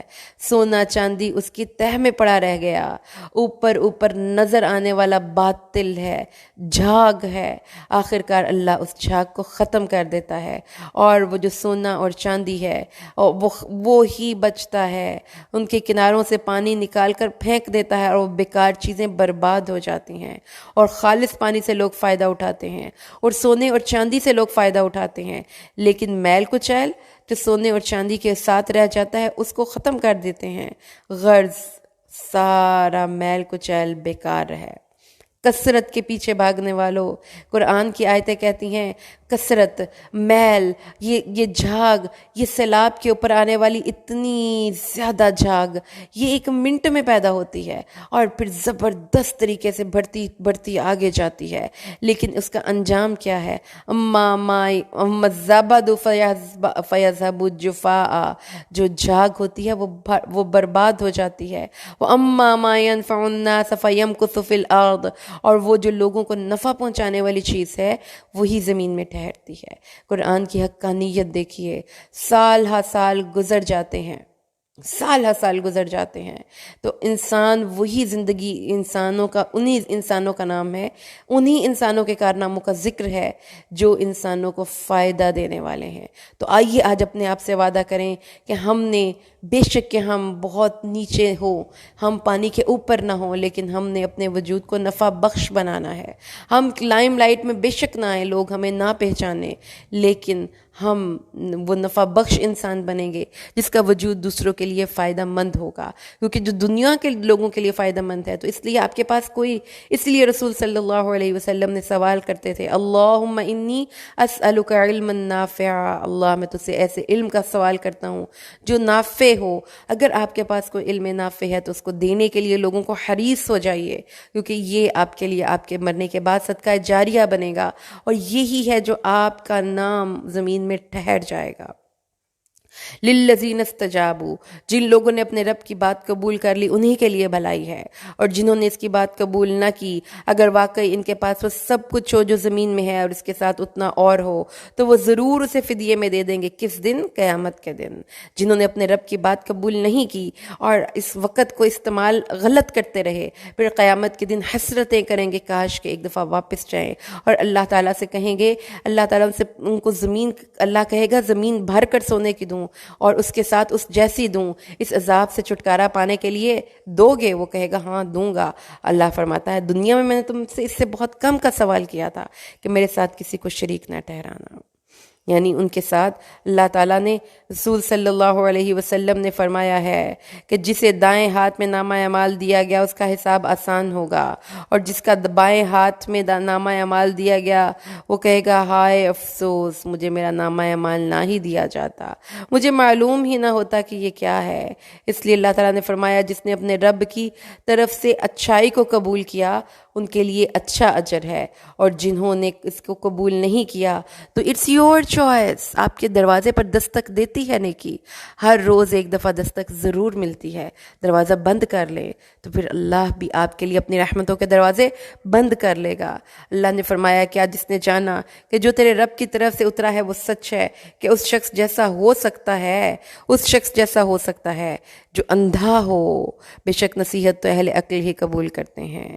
اللہ کے نبی صلی اللہ علیہ وسلم نے اس دنیا میں تشریف لائے ہیں، ان کے ساتھ ہدایت اور رحمت اور نور اتر رہا ہے، آنکھوں پر یقین رکھو اور دیکھو کہ قیامت آنے والی ہے، اور وہ لوگ جو اللہ کون لوگ ہیں جو عقل مند ہیں، وہ جو اللہ کے وعدوں کو پورا کرتے ہیں اور اللہ کے وعدوں کو توڑتے نہیں ہیں۔ کون لوگ عقل مند ہیں؟ صلہ رحمی کرتے ہیں، اللہ کے ساتھ اپنے اللہ سے ڈرتے ہیں، اور برے دن کے حساب سے وہ اس دن کے برے حساب سے ڈرتے ہیں۔ برا حساب مطلب جب آپ نے پیسہ برباد کر دیا اور جب آپ کو حساب دینا پڑا تو آپ کو تو یاد ہی نہیں تھا کہ آپ نے وہ لگایا کدھر۔ زندگی کے لمحے لمحے کا واللہ ہمیں حساب دینا ہے، ہمیں اللہ کے سامنے کھڑے ہو کر حساب دینا ہے، ایک ایک لمحے کا حساب دینا ہے۔ کیسے حساب دیں گے؟ اس لیے ڈرتے رہیے۔ اور کون سے لوگ ہیں جو عقل مند ہیں؟ وہ جو اللہ کے رحمت کے حصول کے لیے صبر کر جاتے ہیں، وہ برائی کا جواب اچھائی سے دیتے ہیں، نمازیں قائم کرتے ہیں، اپنے اللہ کے دیے ہوئے رزق میں سے خرچ کرتے ہیں، اور جب ان کے ساتھ کوئی برائی کرتا ہے تو اس کا جواب اچھائی سے دیتے ہیں۔ یہ وہ لوگ ہیں جن کے لیے آخرت کا گھر ہے، یہ وہ لوگ ہیں۔ اللہ نے فرمایا ہے صبر کرنا ہے، صبر کرنا ہے، اللہ کی اطاعت پر صبر کرنا ہے، اللہ کی معصیت کے کاموں سے رک جانے پر صبر کرنا ہے، نماز کی ادائیگی پر صبر کرنا ہے، خوشی مل جائے تو اپنے آپ کو روکنا ہے، برائی پر صبر کرنا ہے، اور پھر اپنی صلاحیتوں کو روک کر نہیں رکھنا، ایک نفع بخش انسان بننا ہے، اور پھر دوسرے انسانوں کے لیے بھلا چاہنے والا، برائی کا جواب اچھائی سے دینے والا، ایک پورے کا پورا کیریکٹر قرآن نے ہمارے سامنے پیش کر دیا۔ یہ وہ لوگ ہیں جن کے لیے اللہ کے پاس بہترین ٹھکانہ ہے، لہم عقبی الدار، ان کے لیے آخرت کا گھر ہے۔ کیونکہ اللہ کے نبی قرآن حکیم میں برائی کا جواب اچھائی سے دینے کو ایک بڑی عمدہ صفت قرار دیا گیا۔ اللہ نے فرمایا اور نہ نیکی برابر ہے اور نہ ہی برائی کو اس طریقے سے ہٹا جو سب سے اچھا ہے، تو اچانک وہ شخص کے تیرے اور اس کے درمیان دشمنی ہے، وہ ایسا ہو جائے گا جیسا کہ وہ دلی دوست ہے، اور اس کی توفیق تو اسی کو دی جاتی ہے جو صبر کرتا ہے، اور جس کو یہ توفیق دی گئی وہ بڑے نصیبوں والا ہے۔ ہر کسی کو یہ نصیب نہیں ہوتا، کیونکہ یہ پیغمبروں جیسا اخلاق ہے۔ اور جنات عدن یدخلونہا، کیسی جنتیں، کن جنتوں میں وہ داخل ہوں گے، وہ کیسا آخرت کا گھر ہے۔ عدن کے باغات، نام عدن ہے ہمیشہ رہنے کے وَيَدْخُلُونَهَا وَمَنْ صَلَحَ مِنْ آبَائِهِمْ وَأَزْوَاجِهِمْ وَذُرِّيَّاتِهِمْ، اور وہ جنات عدن میں داخل ہوں گے، اور اس میں وہ لوگ بھی داخل ہوں گے جو ان کے باپ، ان کے جوڑے، بیویاں یا خاوندیاں، دوست اور ان کی اولادیں، ایک فیملی گیدرنگ ہے، فیملی ری یونین ہے۔ ان کو ایسے گھروں میں ایسے بڑے بڑے میٹنگ ہالز میں جمع کیا جائے گا جس میں سب مل جائیں گے، سب نیک لوگ، ان کے باپ دادا، سب خاندان ایک جگہ پر جمع ہے۔ والملائکۃ یدخلون علیہم من کل باب، اور ہر دروازے سے ان پر فرشتے داخل ہو رہے ہیں۔ سمجھ آ گئی جی؟ کیا کہ درجوں کی بلندی یا کمی کوئی وہاں پہ وقت نہیں رکھے گی۔ جب آپ نے صبر کر کے جنت میں چلے گئے تو ایک دن ہوگا، ایک ایونٹ ہوگا جس میں فیملی گیدرنگ ہوگی، سب ملیں گے ایک جگہ پر، اور فرشتے ان پر جیسے بیرے کھڑے ہوتے ہیں، جیسے ویٹرز کھڑے ہوتے ہیں، فرشتے کبھی آ رہے ہیں اور کبھی جا رہے ہیں، اور وہ کیا کہیں گے؟ سلام علیکم بما صبرتم، سلوٹ ہو تم پر سلامتی ہو، تم پر سلامتی ہو۔ رسول صلی اللہ علیہ وسلم نے حدیث نقل فرمائی ہے عبداللہ بن عمر میں، رسول صلی اللہ علیہ وسلم نے فرمایا، کیا تم جانتے ہو اللہ کی مخلوق میں سے جنت میں سے سب سے پہلے کون لوگ جائیں گے؟ لوگوں نے کہا اللہ اور اس کا رسول بہتر جانتے ہیں۔ فرمایا اللہ کی مخلوق میں سے جنت میں سب سے پہلے فقراء اور مہاجرین داخل ہوں گے، جن کے ذریعے سرحدیں محفوظ کی جاتی تھی اور ناپسندیدہ حالات سے بچا جاتا تھا۔ ان میں سے کوئی فوت ہوتا تو اس کی دلی خواہش اس کے سینے میں ہی باقی ہوتی تھی کہ وہ اسے پورا نہ کر سکتا تھا۔ کیا غریب لوگ جن کے پاس اتنے پیسے نہیں تھے کہ وہ اپنے دل کی خواہشات پوری کر سکتے ہوتے، تو ان کی خواہشات سینے میں دفن کر کے ہی وہ دنیا سے چلے گئے۔ اللہ کو کیا نہیں پتا تھا؟ انہوں نے اپنی خواہشوں پر صبر کیا اور نیکی کے راستے پر چلتے رہے۔ اللہ تعالیٰ اپنے فرشتوں میں سے جنہیں چاہے گا حکم دے گا کہ ان کے پاس جاؤ، انہیں سلام کرو۔ فرشتے کہیں گے ہم تیرے آسمان کے رہنے والے اور تیری مخلوق میں سے تیرے چنے ہوئے ہیں، کیا تو ہمیں حکم دیتا ہے کہ ہم ان کے پاس جائیں اور انہیں سلام پیش کریں؟ اللہ فرمائے گا یہ میرے بندے تھے، میری بندگی کرتے تھے، میرے ساتھ کسی چیز کو شریک نہیں کرتے تھے، ان کے ساتھ سرحدیں محفوظ رکھی جاتی تھیں، ان کے ذریعے ناپسندیدہ حالات سے بچا جاتا تھا۔ ان میں سے کوئی فوت ہوتا تو اس حال میں کہ اس کی دلی خواہش اس کے سینے میں ہی ہوتی اور وہ اسے پورا نہیں کر سکتا تھا۔ آپ نے فرمایا ہر فرشتے اس وقت ان کے پاس آئیں گے، ہر دروازے سے ان کے پاس داخل ہوں گے اور فرمائیں گے سلام ہو تم پر جو تم نے صبر کیا، سو اچھا ہے اس گھر کا انجام۔ قناعت، اللہ کا حکم بجا لانے پر صبر، اور جو اللہ نے دے دیا رضیت باللہ، اللہ تیرے فیصلوں پر ہم راضی ہوئے۔ تو یہ وہ لوگ ہیں، وہ لوگ جو اللہ کے وعدوں کو نہیں توڑتے، اور وہ آگے اللہ تعالیٰ فرماتا ہے، اور وہ لوگ جو اللہ کے عہد کو پختہ کرنے کے بعد توڑ ڈالتے ہیں اور اس چیز کو کاٹ ڈالتے ہیں جس کے متعلق اللہ نے حکم دیا ہے کہ اس کو ملایا جائے، اور زمین میں فساد کرتے ہیں۔ یہی لوگ ہیں جن کے لیے اللہ کی لعنت ہے اور انہی کے لیے اس گھر کی خرابی ہے۔ اللہ اکبر، اللہم لا تجعلنا برحمتک منہم۔ اللہ رزق فراخ کرتا ہے جس کے لیے چاہتا ہے اور جس کے لیے چاہتا ہے تنگ کر دیتا ہے۔ کافر اس دنیا کی زندگی پر خوش ہو گئے، حالانکہ دنیا کی زندگی آخرت کے مقابلے میں متاع ہے۔ چھوٹا سا ایک لقمہ، بڑی سی دعوت کا ایک چھوٹا سا لقمہ، اسی پر نہ ریجھ جائیے۔ اللہ فرماتا ہے یقول الذین کفروا، کہہ دیجئے وہ لوگ جنہوں نے کفر کیا ہے، وہ کہتے ہیں کیا اس پر اس کے رب کی طرف سے کوئی نشانی کیوں نہ اتاری گئی؟ کہہ دیجئے بے شک اللہ گمراہ کرتا ہے جسے چاہتا ہے اور اپنی طرف راستہ دکھاتا ہے وہ جو اس کی طرف رجوع کرتا ہے۔ وَيَهْدِي إِلَيْهِ مَن يُنِيبُ، اللہ میں بھی تیری طرف رجوع کرتی ہوں، مجھے بھی اپنا طرف آنے والا راستہ دکھا دے۔ ہدایت طالب ہدایت کو ملتی ہے، جو طلب نہیں کرتا ہدایت اس کو نہیں ملتی۔ اللہ فرماتا ہے وَيَهْدِي إِلَيْهِ مَن أَنَابَ، جو اللہ کی طرف رجوع کرتا ہے اللہ اس کو ہدایت دے دیتا ہے۔ الذین آمنوا وتطمئن قلوبهم بذکر اللہ، الا بذکر اللہ تطمئن القلوب، وہ لوگ جو ایمان لاتے ہیں دلوں کا اطمینان اللہ کے ذکر میں ہے۔ یاد رکھو اللہ کا ذکر دلوں کو اطمینان دیتا ہے۔ الا بذکر اللہ تطمئن القلوب، وہ لوگ جو ایمان لائے اور نیک اعمال کیے ان کے لیے خوشخبری ہے، اور کیا ہی عمدہ ٹھکانہ ہے، کیا عمدہ ٹھکانہ ہے۔ رسول صلی اللہ علیہ وسلم نے فرمایا کہ جنت کا ایک درخت کا نام بھی طوبہ ہے، اور اللہ نے ان کو طوبہ درخت اور طوبہ خوشخبری دینے کا ارادہ کر لیا۔ اور اسی طرح ہم نے کئی امتیں تجھ پر ایسی بھیجیں جو تجھ سے پہلے گزر چکی، تاکہ تو ان کا حال پڑھ کر ان لوگوں کو سنائے جو ہم نے تیری طرف بھیجی ہے کہ وہ اپنے بے حد مہربان رب سے کفر کر رہے ہیں۔ کہہ دیجئے قل هو ربی لا الہ الہ الا ہو علیہ توکلت و الیہ متاب۔ اے نبی کہہ دیجئے میں اپنے رب کی طرف ایمان لایا، اس کے علاوہ کوئی معبود نہیں، میں اسی پر بھروسہ کرتا ہوں اور میرا وہی ملجا و ماوا ہے، وہی میرا رجوع اور ٹھکانہ ہے۔ آگے اس قرآن کی حقانیت، اگر کوئی واقعی ایسی چیز ہوتی جس کے ذریعے پہاڑ چلائے جاتے، جس کے ذریعے زمین کاٹی جاتی، جس کے ذریعے مردوں سے کلام کیا جاتا، تو وہ قرآن ہوتا، لیکن کام سارے کا سارا اللہ کے اختیار میں ہے۔ اس قرآن کو کیا تم معجزہ نہیں سمجھتے؟ کہتے ہو کہ ہمیں کچھ اور دے دو۔ اللہ فرماتا ہے یہ ایسی کتاب ہے کہ جس کے ذریعے اس تمام معجزے ہو سکتے ہیں۔ اللہ فرماتا ہے، کیا فرماتا ہے؟ کہ یہ کتاب ہے، اگر اللہ چاہتا تو سب کو ہدایت پر جمع کر لیتا، لیکن کافر وہ ہمیشہ اس حال میں رہیں گے کہ جو کچھ کیا اس کی وجہ سے کوئی نہ کوئی تکلیف یا پہنچتی رہے یا ان کے گھر کے قریب اترتی رہے، یہاں تک کہ اللہ کا وعدہ آ جائے۔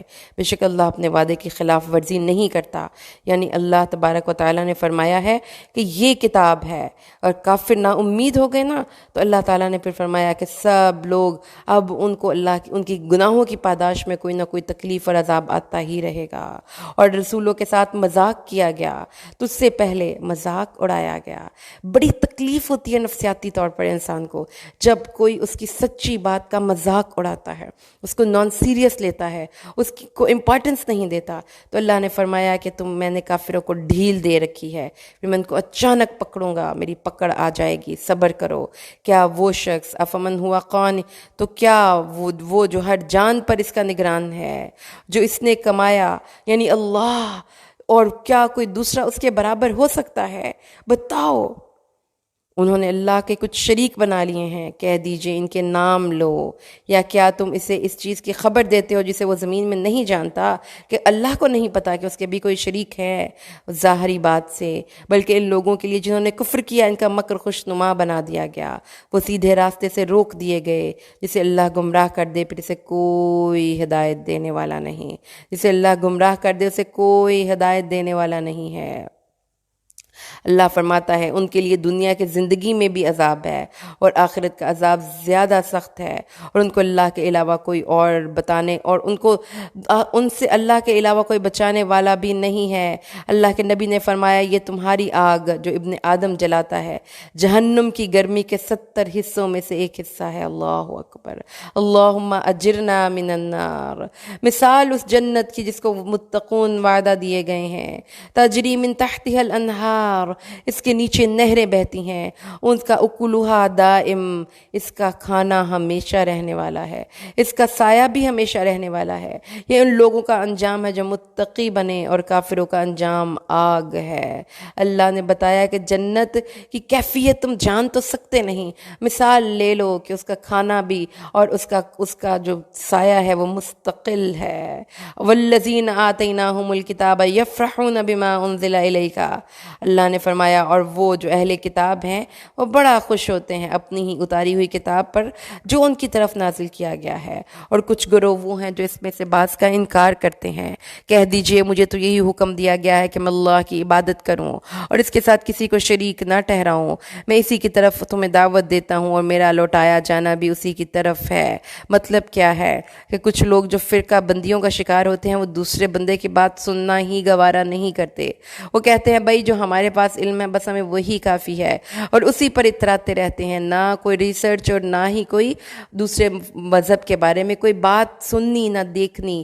یہ جو ہے تعصبانہ رویہ، اللہ نے فرمایا ہے یہ ان کے لیے ان کی ذہنی سطح کو بلند کرنے کے راستے میں سب سے بڑی رکاوٹ ہے۔ اس لیے اے نبی ان سے کہہ دیجئے کہ ٹھیک ہے آپ نہیں ہماری بات سننا چاہتے تو نہ سنیں، ہم تو اللہ کی عبادت کرتے ہیں اور ان کے ساتھ کسی کو شریک نہیں ٹھہراتے، اسی کی طرف ہم جاتے ہیں اور اسی کی طرف ہم نے، اور وہی میرا ٹھکانہ ہے۔ وَكَذَلِكَ أَنزَلْنَاهُ حُكْمًا عَرَبِيًّا، اور اسی طریقے سے ہم نے اسے عربی فرمان بنا کر اتارا ہے۔ یقیناً اگر تو نے ان کی خواہشات کی پیروی کی اس کے بعد جو تیرے پاس علم آ چکا تو اللہ کے مقابلے میں نہ تیرا کوئی دوست ہوگا نہ کوئی بچانے والا۔ اے نبی آپ کو کہہ رہے ہیں اللہ تعالیٰ کہ اے نبی سیدھے رہیے، فاستقم ان کے پیچھے نہیں چلنا. اگر تو آپ نہیں چلیں ان کے پیچھے چلیں گے تو پھر اللہ سے آپ کو کوئی بچانے والا نہیں ہوگا. اس طرح سے یہ بات کو سمجھ لیجئے کہ رسول صلی اللہ علیہ وسلم کو اللہ نے یہ بات بتائی ہے کہ دوسروں کو نصیحت کرنے سے پہلے خود پر عمل کر کے دکھائیں، اور اپنے leader leads by his action, اپنے ایکشن سے لوگوں کو لیڈ کر کے دکھائیں. وَلَقَدْ أَرْسَلْنَا رُسُلًا مِّن قَبْلِكَ وَجَعَلْنَا لَهُمْ أَزْوَاجًا وَذُرِّيَّةً، اور ہم نے ہر ایک کئی رسول تجھ سے پہلے بھیجے اور ان کے لیے بیویاں اور بچے بنائے. کسی رسول کے لیے ممکن نہ تھا کہ وہ کوئی نشانی لے آتا مگر اللہ کے اذن سے. ہر وقت کے لیے ایک کتاب ہے. لِكُلِّ أَجَلٍ کتاب، اللہ نے ہر ایک کا وقت لکھ رکھا ہے. رسول صلی اللہ علیہ کیا فرمایا اللہ تعالیٰ نے کہ ہم نے ان کی بھی اولاد اور ان کی بھی بیویاں بنائیں، تو نکاح رسول صلی اللہ علیہ وسلم کی سنت میں سے ہے. اس لیے نکاح کرنا رسول صلی اللہ علیہ وسلم کی سنت کو پورا کرنا ہے. یمحو اللہ ما یشاء ویثبت وعنده ام الکتاب، اللہ مٹا دیتا ہے جو چاہتا ہے اور ثابت رکھتا ہے جو چاہتا ہے، اور اس کے پاس ہی ام الکتاب ہے. اللہ تعالیٰ جس چیز کو دنیا میں لوگوں کے سامنے ظاہر کرنا چاہتا ہے نا، حضرت ابراہیم کا واقعہ دیکھا نا، ایک صحرا میں دو ماں بیٹا دعا کر رہے تھے، اللہ نے اس کو ثابت رکھا، اللہ نے ان کے لفظ لفظ کو ثابت رکھا. حضرت ہاجرہ تنہا صحرا میں بے قراری کے عالم میں ساتھ چکر لگا کر ادھر سے ادھر گئی، کوئی دیکھنے والا نہیں تھا، اللہ نے اس کو ثابت رکھا. یہ اللہ کے وجود کی دلیل ہے. جو چیز اللہ چاہتا ہے مٹا دینا چاہتا ہے، اللہ اس کو مٹا دیتا ہے. یہ ہمارا نہیں کام کہ ہم اپنے کارنامے لوگوں کے سامنے پیش کرتے رہیں، اللہ کو پیش کر دیا کرے خلوص نیت سے اپنے کارنامے. پھر اللہ چاہے گا تو اس کو ثابت رکھے گا، ورنہ اگر اللہ نہیں چاہے گا تو وہ مٹ جائے گا. وَإِمَّا نُرِيَنَّكَ بَعْضَ الَّذِي نَعِدُهُمْ، اور اگر ہم واقعی تجھے اس کا کچھ حصہ دکھا دیں جس کا ہم ان سے وعدہ کرتے ہیں، یا واقعی تجھے اٹھا لیں، تیرے ذمے صرف پہنچا دینا ہے. اے نبی، آپ کے ذمے کوئی حساب لینا نہیں تھا، آپ کے ذمے ان کو پاس کروانا نہیں تھا، آپ کے ذمے پیغام پہنچانا تھا. اس لیے آپ اپنا پیغام پہنچا کر بری الذمہ ہوئے.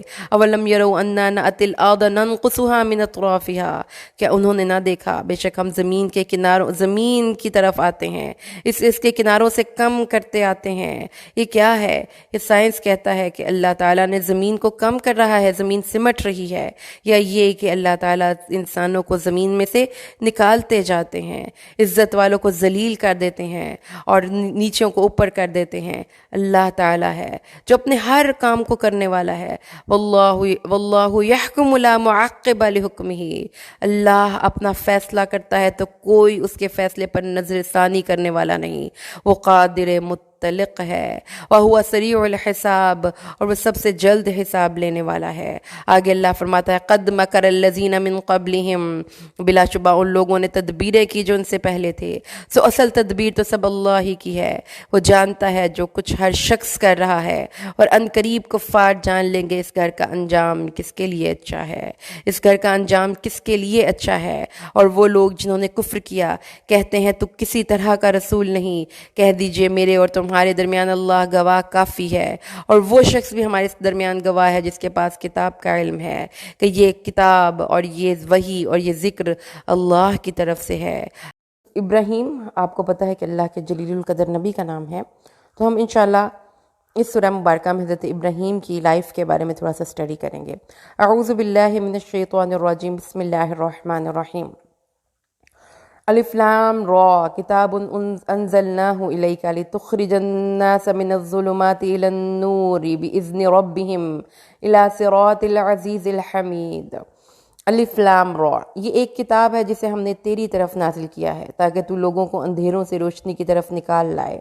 یعنی کہ اس کتاب اللہ کی ایک بہت بڑی آنے کا مقصد کیا ہے کہ انسانوں کو نور ہدایت مل جائے اور ان کے رب کے اذن سے اس راستے کی طرف رہنمائی فرما جو کہ بہت ہی غالب، زبردست اور خوبیوں والا راستہ ہے.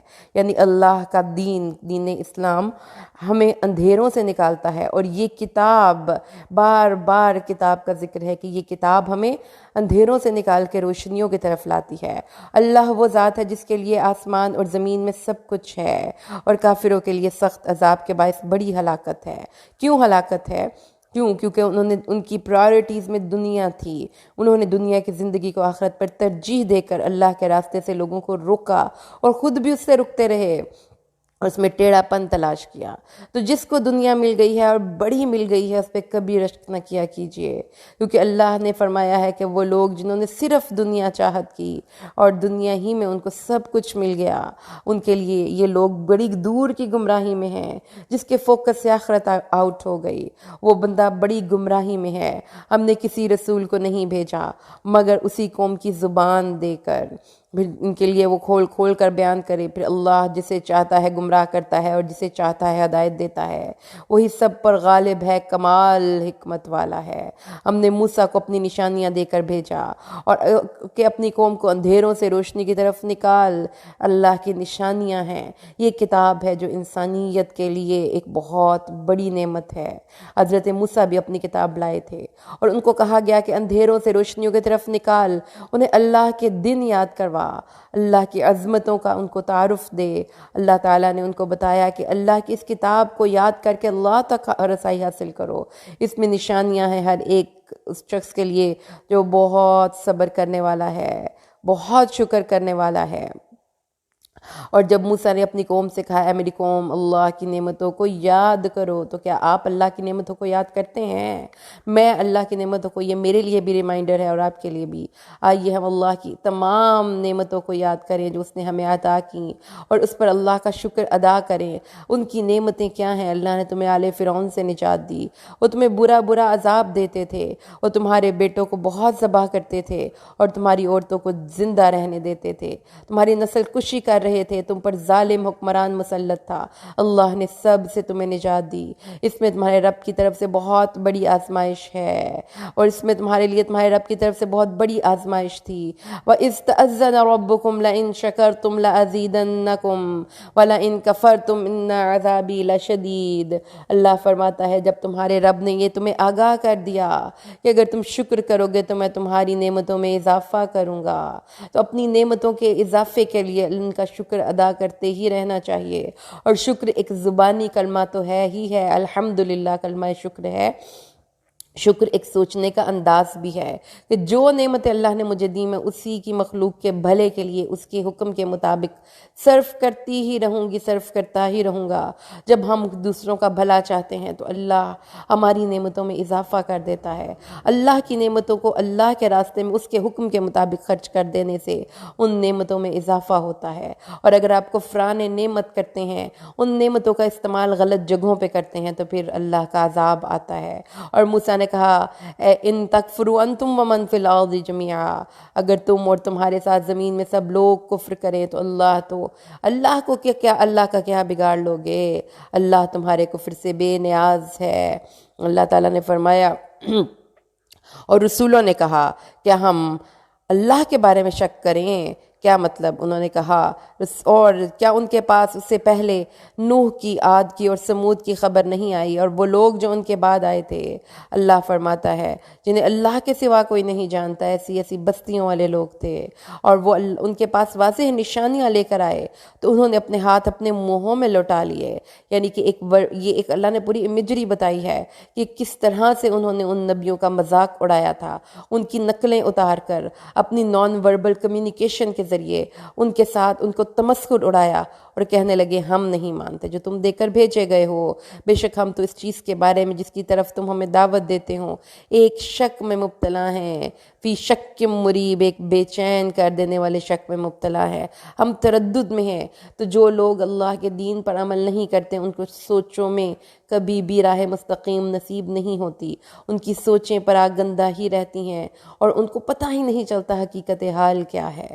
اور ان کے رسولوں نے کہا کہ اللہ کے بارے میں شک کرتے ہو جو آسمان اور زمین کا پیدا کرنے والا ہے، آنکھیں کھول کر دیکھو تو صحیح، اس آسمان کے وجود میں شک ہے، جس زمین پر کھڑے ہو اس زمین کے وجود میں شک ہے، نہیں ہے تو پھر اللہ کے وجود میں شک کیوں؟ وہ تو تمہیں اس لیے بلاتا ہے تاکہ تمہارے گناہ بخش دے یدعوکم لیغفر لکم من ذنوبکم ویؤخرکم الی اجل مسمی، اور تمہیں ایک وقت مقرر تک مہلت دے۔ انہوں نے کہا تم نہیں ہو مگر ہمارے ہی جیسے بشر، تم چاہتے ہو کہ ہمیں اس سے روک دو جس کی عبادت ہمارے باپ دادا کیا کرتے تھے، تو ہمارے پاس کوئی واضح دلیل لاؤ ہمیں دکھاؤ کہ کیا ہے تمہارے پاس کوئی نشانی۔ ڈٹائی ان کے ساتھ ہٹ دھرمی، اصرار گناہ پر، دیکھ لیجئے سب بستیوں کا اجمالی ذکر اللہ نے یہاں پہ کر دیا۔ رسولوں نے کہا ہاں ہم تمہارے ہی جیسے بشر ہیں، لیکن اللہ اپنے بندوں میں سے جس پر چاہتا ہے نبوت کا احسان کرتا ہے، اور ہمارے لیے ایسا نہیں کہ ہم تمہارے لیے کوئی دلیل لائیں، ہم اپنے طور پر کچھ نہیں لا سکتے، ہم تمہارے جیسے بشر ہیں۔ انہوں نے سب نبیوں نے عاجزی کا اظہار کیا تھا، کسی نبی نے نہیں کہا تھا کہ مجھے اللہ کے ساتھ بٹھا دو، کسی نے نہیں کہا تھا کہ ہمارے پاس غیب ہے، سب نے کہا تھا ان نحن الا بشر مثلکم، ہم تمہارے جیسے بشر ہیں، اور اللہ ہمیں کچھ لائق نہیں کہ ہم کوئی غلبہ لائیں اللہ کے حکم کے علاوہ، اور اللہ ہی پر مومنوں کو بھروسہ کرنا چاہیے۔ اور ہمیں کیا ہے کہ ہم اللہ پر بھروسہ نہیں کرتے؟ وَقَدْ هَدَانَا سُبُلَنَا، اللہ جس نے ہمیں ہمارے راہ مستقیم کی طرف ہدایت دی ہے، اللہ پر بھروسہ کرتے رہا کیجئے، اللہ ہی ہے جو بھروسے کے قابل ہے۔ وَلَنَصْبِرَنَّ عَلَى مَا آذَيْتُمُونَا، اور اس لفظ کو اگر آپ گرامیٹیکلی دیکھتے ہیں تو اس میں ان کی تشدید ہے، انہوں نے کہا ہم ضرور ہی صبر کریں گے، نصبرن، یعنی یہ 2 دفعہ انہوں نے تاکید کی ہے، ہم ضرور بالضرور ہم ہر صورت صبر کریں گے اس پر جو ہمیں تمہیں اذیتیں دو گے۔ تو یہ یاد رکھیے نیکی کا پیغام لے کر چلنے والے بندے کی کوئی قدر نہیں ہوتی، اس کو ریجیکشن برداشت کرنی پڑتی ہے، ان کو کوئی ہار پھول نہیں پہناتا۔ یہ سارے اعزازات ان کے لیے آخرت میں رکھ دیے گئے، دنیا میں لوگ ان کو بے چارہ سمجھتے ہیں، اور اللہ ہی پر مومنوں کو توکل کرنے والوں کو بھروسہ کرنا چاہیے۔ اور کہا ان لوگوں نے جنہوں نے کفر کیا رسولوں کے لیے لَنُخْرِجَنَّكُم مِّنْ أَرْضِنَا أَوْ لَتَعُودُنَّ فِي مِلَّتِنَا، ہم تمہیں ضرور اپنی زمین سے نکالیں گے یا تم ہمارے مذہب میں لوٹ آؤ۔ اب وہ ان پر نگراں، اب وہ ان پر حاوی ہو گئے ہیں، حاوی ہو گئے ہیں، ان کو کہہ رہے ہیں نکلو یہاں سے، یا پھر ہمارے مذہب کو مانو۔ سیاسی ان کو تنگی ہے، ان کو معاشی مکاتے ہیں، سوشل بائیکاٹس ہیں، ان کی فیملیز نے ان کو چھوڑ دیا ہے۔ پھر اللہ نے ان کی طرف وحی کی لَنُهْلِكَنَّ الظَّالِمِينَ، ہم ظالموں کو ہلاک کریں گے، وَلَنُسْكِنَنَّكُمْ فِي الْأَرْضِ مِن بَعْدِهِمْ، اور ان کے بعد زمین میں تمہیں ہم جگہ دیں گے، اور یہ اس کے لیے ہے جو میرے سامنے کھڑے ہونے سے اور میری وعید سے ڈرتا رہا ہے۔ وَاسْتَفْتَحُوا وَخَابَ كُلُّ جَبَّارٍ عَنِيدٍ، انہوں نے فیصلہ مانگا اور ہر سرکش سخت عناد رکھنے والا نامراد ہوا۔ اللہ نے بتا دیا ہر ایک سرکش انسان کا انجام بڑا برا ہے۔ زندگی نہ دیکھو، ان کا انجام دیکھو۔ مِن وَرَائِهِمْ جَهَنَّمُ وَيُسْقَىٰ مِن مَّاءٍ صَدِيدٍ، اس کے پیچھے جہنم ہے اور اسے پیپ والا پانی پلایا جائے گا۔ سمجھیے کہ جہنم میں پانی سادہ ہے ہی نہیں، وہاں پہ کنٹامینیٹڈ پلیوٹڈ واٹر ہے۔ جہنم میں ایک گندا سا پانی جو انسان کے زخم سے نکلتا ہے، وہ ڈول کے ڈول بھر کر ان کے آگے ڈالے جائیں گے، پیو اس کو، اللہم لا تجعلنا برحمتک منہم۔ اس کو گھونٹ گھونٹ پیے گا اور اس کو اپنے حلق سے نیچے نہ اتار سکے گا، اور اس کو ہر طرف سے موت آ رہی ہوگی اور وہ مرے گا نہیں ہے، اللہم لا تجعلنا برحمتک منہم۔ اور اس کے پیچھے بہت سخت عذاب ہوگا، گھاڑا، کڑوا، بدبودار، بد ذائقہ، گرم، اور ایسا پانی کہ جس کو پی کر اور پیاس میں اضافہ ہو اور اندر جا کر اس کی انتڑیاں تک گلا دے، ایسا تیزابیت والا پانی۔ ہر جگہ سے موت اس کو نظر آ رہی ہوگی، اتنی جیسے وہ قریب مرگ ایک مریض کی طبیعت خراب ہوتی ہے، ہم کہتے ہیں کہ اب گیا، اس قریب المرگ مریض جیسی اس کی حالت ہے، لیکن وہ اسی تکلیف میں ہے اور اس کو اتنی تکلیف ہے۔ یہ ہے اللہم لا تجعلنا برحمتک منہم۔ قرآن میں اللہ فرماتا ہے بے شک زقوم کا درخت گناہگار کا کھانا ہے، پگھلے ہوئے تانبے کی طرح پیٹوں میں کھولتا ہے، گرم پانی کے کھولنے کی طرح۔ اسے پکڑو پھر اسے بھڑکتی ہوئی آگ کے درمیان تک دھکیل لے کر جاؤ، پھر اسے کھولتے ہوئے پانی کا کچھ عذاب اس کے سر پر انڈیلو، چکھ بے شک تو ہی ہے نا وہ جو بڑا عزت اور بڑا زبردست بنا پھرتا تھا۔ اس دنیا میں جہنم کی عذاب کی سختی کا اندازہ کوئی نہیں کر سکتا کہ جس کی آگ کی شدت ہی ہم محسوس نہیں کر سکتے۔ دوزخ کی آگ بذات خود 70 گنا زیادہ گرم ہے۔ اللہم لا تجعلنا برحمتک منہم، اللہم لا تجعلنا برحمتک منہم۔ مثال ان لوگوں کی جنہوں نے اپنے رب کے ساتھ کفر کیا ہے، ان کے اعمال اس راکھ کی طرح ہے جس پر آندھی والے دن میں ہوا بہت سخت چلی اور اس میں کسی چیز پر قدرت نہ پائیں گے جو انہوں نے کمایا، اور یہی بہت دور کی گمراہی ہے۔ جو کافر ہیں ان کے اعمال بکھری ہوئی ریت کی طرح اللہ پر گندہ کر دے گا۔ کوئی ایک عمل نہیں جس پر ان کو ثواب کی کوئی امید بھی ہو، کیونکہ انہوں نے شرک کیا تھا۔ شرک اعمال کو ضائع کر دیتا ہے۔ اللہ سے پناہ مانگے اللہ ہمیں اس شرک کے ازگے گناہ سے بچا لے۔ آیت نمبر 19، الم تر ان اللہ خلق السماوات والارض بالحق، کیا تو نے نہ دیکھا اللہ نے آسمان اور زمین کو حق کے ساتھ پیدا فرمایا۔ اگر چاہتا اللہ وہ تمہیں لے جاتا اور نئی مخلوق لے آتا، اور یہ اللہ پر کچھ بھی دشوار نہیں ہے۔ وبارزوا للہ جمیعا، وہ سب کے سب اللہ کے روبرو حاضر ہوں گے۔ تو کمزور لوگ ان لوگوں سے کہیں گے جو بڑے بنے پھرتے تھے، ہم تمہارے تابع تھے، تو کیا تم اللہ کے عذاب سے بچانے میں ہمارے کچھ بھی کام آنے والے ہو؟ وہ کہیں گے اگر اللہ ہمیں ہدایت دیتا تو ہم ضرور تمہیں ہدایت دیتے۔ ہم پر برابر ہے، ہم خواہ گھبرائیں یا ہم صبر کریں، ہم اسی جگہ پر رہنے والے ہیں، ہمارے لیے کوئی جائے پناہ یا چھٹکارا نہیں ہے۔ سورۃ ابراہیم آیت نمبر 22، شیطان کہے گا وقال الشیطان لما قضی الامر ان اللہ وعدکم وعد الحق ووعدتکم فاخلفتکم وما كان لی علیکم من سلطان الا ان دعوتکم فاستجبتم لی فلا تلومونی ولوموا انفسکم ما انا بمصرخکم وما انتم بمصرخی انی کفرت بما اشرکتمونی من قبل۔ کیا کہے گا وہ؟ شیطان کو آگ کا ایک ممبر تیار کر کے دیا جائے گا، چیخنا اور چلانا ہوگا، اور وہ وہاں پر کیا کہے گا؟ فیصلے کے بعد جب جنتی جنت میں اور دوزخی دوزخ میں چلے جائیں گے، ہر طرف سے لوگ جا کر شیطان کو لعنت و ملامت کریں گے۔ شیطان ان سب سے کہے گا، کیا کہے گا؟ اللہ نے جو تم سے وعدہ کیا تھا وہ سچا وعدہ تھا، اور جو میں نے تم سے وعدہ کیا تھا وہ جھوٹا تھا۔ اللہ اکبر! کیا غبن ہوا جس کے پیچھے چلتے رہے ساری زندگی، وہ اپنی وفا اس اپنے پیروں سے جس کے لیے وفائیں نبھاتے رہے، وہ کہے گا میں تم سے غداری کرتا ہوں اور میرا تم پر کوئی غلبہ نہ تھا سوائے اس کے کہ میں نے تمہیں بلایا تو تم نے میرا کہنا مان لیا۔ اس سیڑھی پہ چڑھا کر شیطان نیچے سے سیڑھی ہی کھینچ لے گا۔ تو اب مجھے ملامت نہ کرو، اپنے آپ کو ملامت کرو، نہ میں تمہاری فریاد کو پہنچنے والا ہوں، نہ تم میری فریاد کو پہنچنے والے ہو۔ بے شک میں اس کا انکار کرتا ہوں، بے شک میں اس کا انکار کرتا ہوں جو تم میرے ساتھ اللہ کو شریک بناتے، اللہ کے ساتھ مجھے شریک بناتے رہے۔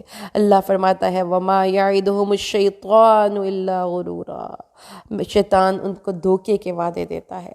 اور وہ لوگ، تصویر کا دوسرا رخ بھی دیکھ لیجئے، جو شیطان کے ہر وعدے کو جھٹک کر اپنا راستہ اللہ کی طرف لے کر چلتے ہی رہے، ان لوگوں کو اللہ نے داخل کر دے گا، اللہ ان لوگوں کو جو ایمان لائے اور نیک اعمال کیے ایسے باغات میں جن کے نیچے نہریں بہتی ہیں، ان میں وہ اپنے رب کے حکم سے ہمیشہ رہنے والے ہوں گے، اور ان کی آپس میں دعا اس میں سلام ہوگی۔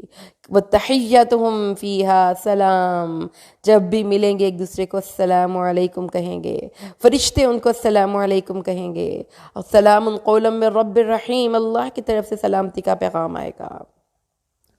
کیا تم نے نہ دیکھا اللہ نے کیسے کلمہ طیبہ کی مثال دی ہے؟ پاکیزہ کلمہ طیبہ لا الہ الا اللہ، وہ پاک کلمہ، اس کی مثال کیسے ہے؟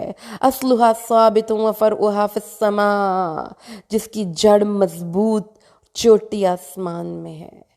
یہ بات اللہ کے نبی صلی اللہ علیہ وسلم نے فرمایا، ہر کلمہ طیبہ میں سب سے ٹاپ پہ تو کلمہ طیبہ لا الہ الا اللہ ہے، لیکن اگر اس کا میننگ دیکھیں تو ہر وہ بات جو پاک ہے، جس میں دوسرے انسانوں کے لیے بھلائی ہے، جس میں اللہ کی حمد و ثنا ہے، جس میں دوسرے انسانوں کی خیر خواہی ہے، وہ پھلتا ہے، وہ ایک پاک کلمہ ہے جس کی جڑیں مضبوط ہوتی ہیں اور شاخیں آسمان پہ ہوتی ہیں، اور اس کی وجہ سے وہ زمین سے اکھڑ نہیں جاتا، زمین سے غذا حاصل کرتا ہے، ڈٹ کر کھڑا ہو جاتا ہے، اس کو کوئی نقصان نہیں پہنچایا جا سکتا، وہ آلودگی سے محفوظ ہوتا ہے۔ اس لیے رسول صلی اللہ علیہ وسلم نے فرمایا کہ کلمہ طیبہ کی مثال ایک مومن جیسی ہے۔ یثبت اللہ الذین آمنوا بالقول الثابت فی الحیات الدنیا وفی الآخرہ۔ اللہ کیا کرتا ہے؟ اللہ تعالیٰ ان لوگوں کو جو ایمان لائے پختہ بات کے ساتھ خوب قائم رکھتا ہے، دنیا کی زندگی میں بھی اور آخرت میں بھی، اور اللہ ظالموں کو گمراہ کرتا ہے، اور اللہ جو چاہتا ہے کرتا ہے، اللہ جو چاہتا ہے کرتا ہے۔ تو جو اللہ کے راستے پر کلمہ استقامت کے ساتھ کھڑے ہو گئے، دیکھیے ان کی زندگیاں، حضرت ابراہیم کو دیکھ لیجئے، حضرت بلال حبشی کو دیکھ لیجئے، حضرت سمیہ، حضرت خباب، حضرت یاسر، حضرت بلال، حضرت عمار کو دیکھ لیجئے۔ اللہ نے فرمایا کہ جس کے دل میں کلمہ طیبہ نے ثبات دے دیا، اس کا دل ڈولتا نہیں ہے، اس کا دل مضبوط ہوتا ہے۔ توحید انسان کے دل کو مضبوط کرتی ہے، دنیا کی زندگی میں بھی وہ مضبوط ہوتا ہے، اور آخرت میں بھی اس کا دل گھبراہٹ سے معمون ہوگا، اور ظالموں کو اللہ گمراہ کرتا ہے۔ کیا نہ دیکھا تو نے وہ جن لوگوں نے اللہ کی نعمت کو ناشکری سے بدل ڈالا؟ کیا مطلب؟ جو نعمتیں اللہ نے دے رکھی ہیں انہوں نے اس کی جگہ پر اللہ کی ان نعمتوں کا استعمال اللہ کے بتائے ہوئے راستوں پر نہیں کیا ہے۔ اللہ تعالیٰ نے فرمایا ان لوگوں نے اللہ کی ان نعمتوں کی ناشکری کی اور پھر اپنی قوم کو تباہی کے گھر میں لے گئے، وہ جہنم میں داخل ہوں گے، اور یہ برا ٹھکانہ ہے۔ اللہم لا تجعلنا برحمتک منہم۔ انہوں نے اللہ کے لیے کچھ شریک بنا لیے ہیں تاکہ اس کے راستے سے گمراہ کر دیں، کہہ دے فائدہ اٹھا لو، بے شک تمہارا لوٹنا آگ کی طرف ہے، کچھ لمحے فائدہ اٹھا لو، جو تم کھا پی رہے ہو کھا پی لو، تمہیں لگ پتے جائیں گے، دوزخ کی آگ میں جاؤ گے۔ اللہ کے ساتھ شریک بنانے والوں، یہ چند لمحوں کی چند روزہ زندگی ہے۔ ہم جب اللہ کے پاس جائیں گے تو ہم کہیں گے اللہ ہم ایک صبح ایک شام دنیا میں رہ کر آئے، یہ چند لمحوں کی زندگی انجوائے کر لو۔ قل لعبادی الذین آمنوا یقیموا الصلاۃ وینفقوا مما رزقناہم سرا وعلانیہ، اے نبی کہہ دیجئے میرے بندوں سے جو ایمان لائے ہیں کہ وہ نماز قائم کریں، جو ہم نے اس میں سے دیا ہے پوشیدہ اور ظاہر خرچ کریں، اس دن سے پہلے کہ وہ دن آئے جس دن نہ کوئی خرید و فروخت ہوگی، نہ کوئی دوستی ہوگی۔ اللہ کے سامنے کھڑے ہونا ہے تو تنہا کھڑے ہونا ہے، اپنی نمازیں اور اپنی عبادات ہوں گی، اللہ کے ساتھ چلنے کے لیے ہمارا خلوص نیت ہوگا، لیکن کوئی انفلوئنس نہیں ہوگا، کوئی سفارش نہیں ہوگی۔ اللہ الذي خلق السماوات والأرض وأنزل من السماء ماء فأخرج به من الثمرات رزقا لكم سخر لكم الفلك لتجري في البحر بأمره وسخر لكم الانہار۔ اللہ وہ ہے جس نے آسمانوں اور زمینوں کو پیدا کیا، اس اللہ کی شان نے آسمان سے پانی اتارا، اس نے تمہارے لیے پھلوں میں سے رزق نکالا، تمہارے لیے کشتیوں کو مسخر کیا تاکہ وہ سمندر میں اس کے حکم سے چلیں، اور تمہارے لیے دریاؤں کو مسخر کر دیا۔ اللہ بلا دلیل اور بلا شرکت غیر، ہر کوئی دلیل نہیں کہ اللہ کے، ہر دلیل ہمیں اللہ کی طرف رہنمائی کرتی ہے۔ اللہ کائنات کے ایک ایک نظام کو بلا شرکت غیر چلانے والا ہے۔ اللہ کی نعمتیں بے بہا ہیں۔ اللہ نے تمہارے لیے سورج اور چاند کو بھی کام میں لگا دیا، تمہارے لیے رات اور دن کو کام میں لگا دیا، اور پھر ہر وہ دعا جو تم کرتے ہو اللہ تم سے تمہاری دعائیں قبول کرتا ہے۔ گلا تو دیکھیے اللہ کا، وَآتَاكُم مِّن كُلِّ مَا سَأَلْتُمُوهُ وَإِن تُعُدُّوا نِعْمَةَ اللَّهِ وَإِن تَعُدُّوا نِعْمَةَ اللَّهِ لَا تُحْصُوهَا إِنَّ الْإِنسَانَ لَظَلُومٌ كَفَّارٌ۔ اے بندو تم نے جو مانگا میں نے تمہیں دیا، اور تم اللہ کی نعمتوں کا شمار کرنا چاہو تو نہ کر پاؤ گے، لیکن انسان بڑا ظالم ہے، بڑا ناشکرا ہے۔ اللہ کفار، بہت بڑا ناشکرا ہے۔ انسان اللہ کا بہت بڑا ناشکرا ہے۔ اللہ نے انسان سے انسان سے بہت بڑا گلہ کر دیا، اور جب کہا ابراہیم نے اے میرے پروردگار اس گھر کو امن والا گھر بنا، اس گھر کی اس وقت کی حالت تو دیکھیے، ایک بے آب ہو گیا صحرا ہے، کوئی رویدگی نہیں، دور دور تک کوئی زندگی نہیں، اکیلا ابراہیم اس گھر کی تعمیر کر رہا اور کہہ کیا رہا ہے اللہ اس گھر کو امن والا گھر بنا، اور مجھے اور میرے بیٹوں کو اس بات سے پناہ میں رکھ کہ ہم بتوں کی عبادت کریں، اللہ سے دعا کیا کریں اللہ ہمیں توحید پہ قائم رکھ، ہمارے بچوں کو اور ہماری نسلوں کو توحید پہ قائم رکھ اے میرے پروردگار۔ اس شیطان نے یقیناً بہت سے لوگوں کو گمراہ کر دیا، تو جو میرے پیچھے چلے گا وہ مجھ سے ہے، اور جس نے میرے راستے سے پیچھے ہٹ گیا تو بخشنے والا ہے اللہ، معاف کر دینا۔ یہ ہیں وہ بڑے لوگ جو بڑے کاز کے لیے کوالیفائی کر جاتے ہیں، ہر ایک کے لیے دل میں خیر ہے، ہر ایک کے لیے خیر خواہی ہے، دل رقیق ہیں، دل نرم ہے، کسی کے خلاف نفرت نہیں، ہر انسان کی بھلا چاہنے والے ہیں اے میرے پروردگار۔ بے شک میں نے اپنی کچھ اولاد کو اس وادی میں آباد کیا جس میں کوئی کھیتی نہیں ہے، تو جب آپ کوئی کام شروع کروا کے دیں اپنے بچوں کو، کسی جگہ پر سیٹل کروائیں، تو کہیں اللہ اس جگہ میں برکت تو نے ڈالنی ہے، اس گھر کو امن والا گھر تو نے بنانا ہے، اللہ تیرے حرمت والے گھر کے پاس میں نے اپنی اولاد کو آباد کیا تاکہ وہ نماز قائم کریں، سو لوگوں کے دل ایسے کر دے جو اس کی طرف مائل رہیں، فَاجْعَلْ أَفْئِدَةً مِّنَ النَّاسِ کچھ لوگوں کے دل اس کی طرف مائل ہی رہیں، وَارْزُقْهُم مِّنَ الثَّمَرَاتِ اللہ ان کی معیشت میں فراوانیاں دینا تاکہ وہ تیرا شکر ادا کر سکے۔ اللہ کے نبی اپنے اولاد کے لیے دیکھیں مانگ کیا رہے ہیں، ہمیں بھی یہ دعائیں اپنے بچوں کے لیے مانگنی ہیں، اور پھر اے اللہ تو جانتا ہے ہم جو چھپاتے ہیں اور جو ظاہر کرتے ہیں، وَمَا يَخْفَى عَلَى اللَّهِ مِن شَيْءٍ فِي الْأَرْضِ وَلَا فِي السَّمَاءِ اللہ تیرے سے کوئی چیز نہ زمینوں میں چھپی ہوئی ہے نہ آسمانوں میں چھپی ہوئی ہے، اللہ تو سب جانتا ہے، تو سب جانتا ہے اللہ، تو ہماری ساری اللہ نے قرآن پاک میں ایک اور مقام پر فرمایا الا یعلم من خلق، کیا وہی نہ جانے گا جس نے پیدا کیا، الحمدللہ الذی وہب لی علی الکبر اسماعیل و اسحاق، تمام تعریفیں اللہ کے لیے ہیں جس نے مجھے بڑھاپے میں اسماعیل اور اسحاق دیا، رب اجعلنی مقیم الصلاة ومن ذریتی ربنا وتقبل دعا، اے میرے رب مجھے نماز قائم کرنے والا اور میری اولاد کو بھی نماز قائم کرنے والا بنا دے، اے اللہ میری دعا قبول کر لے، اپنی دعا اولاد کے لیے دعائیں نوٹ کرتے جائیے، ربنا اغفر لی ولی والدی، اے ہمارے پروردگار مجھے اور میرے والدین کو اور تمام مومنوں کو بخش دینا جس دن حساب کا دن قائم ہوگا۔ اللہ فرماتا ہے اللہ کو غافل نہ سمجھو، اللہ کو ان کے ظالموں کے عمل سے غافل نہ سمجھو، ہم ان کو جان بوجھ کر ڈھیل دے رہے ہیں، کیوں؟ لیوم تشخص فیہ الابصار، اس دن کے لیے جس دن آنکھیں پھٹی کی پھٹی رہ جائیں گی، مہطعین مقنعی رؤوسہم، دوڑتے ہوئے ہوں گے، سروں کو اٹھائے ہوئے ہوں گے، لا یرتد الیہم طرفہم وافئدتہم ہوا، ان کی نگاہیں ان کی طرف نہیں لوٹیں گے اور دل مارے غم کے ہوا ہو رہے ہوں گے۔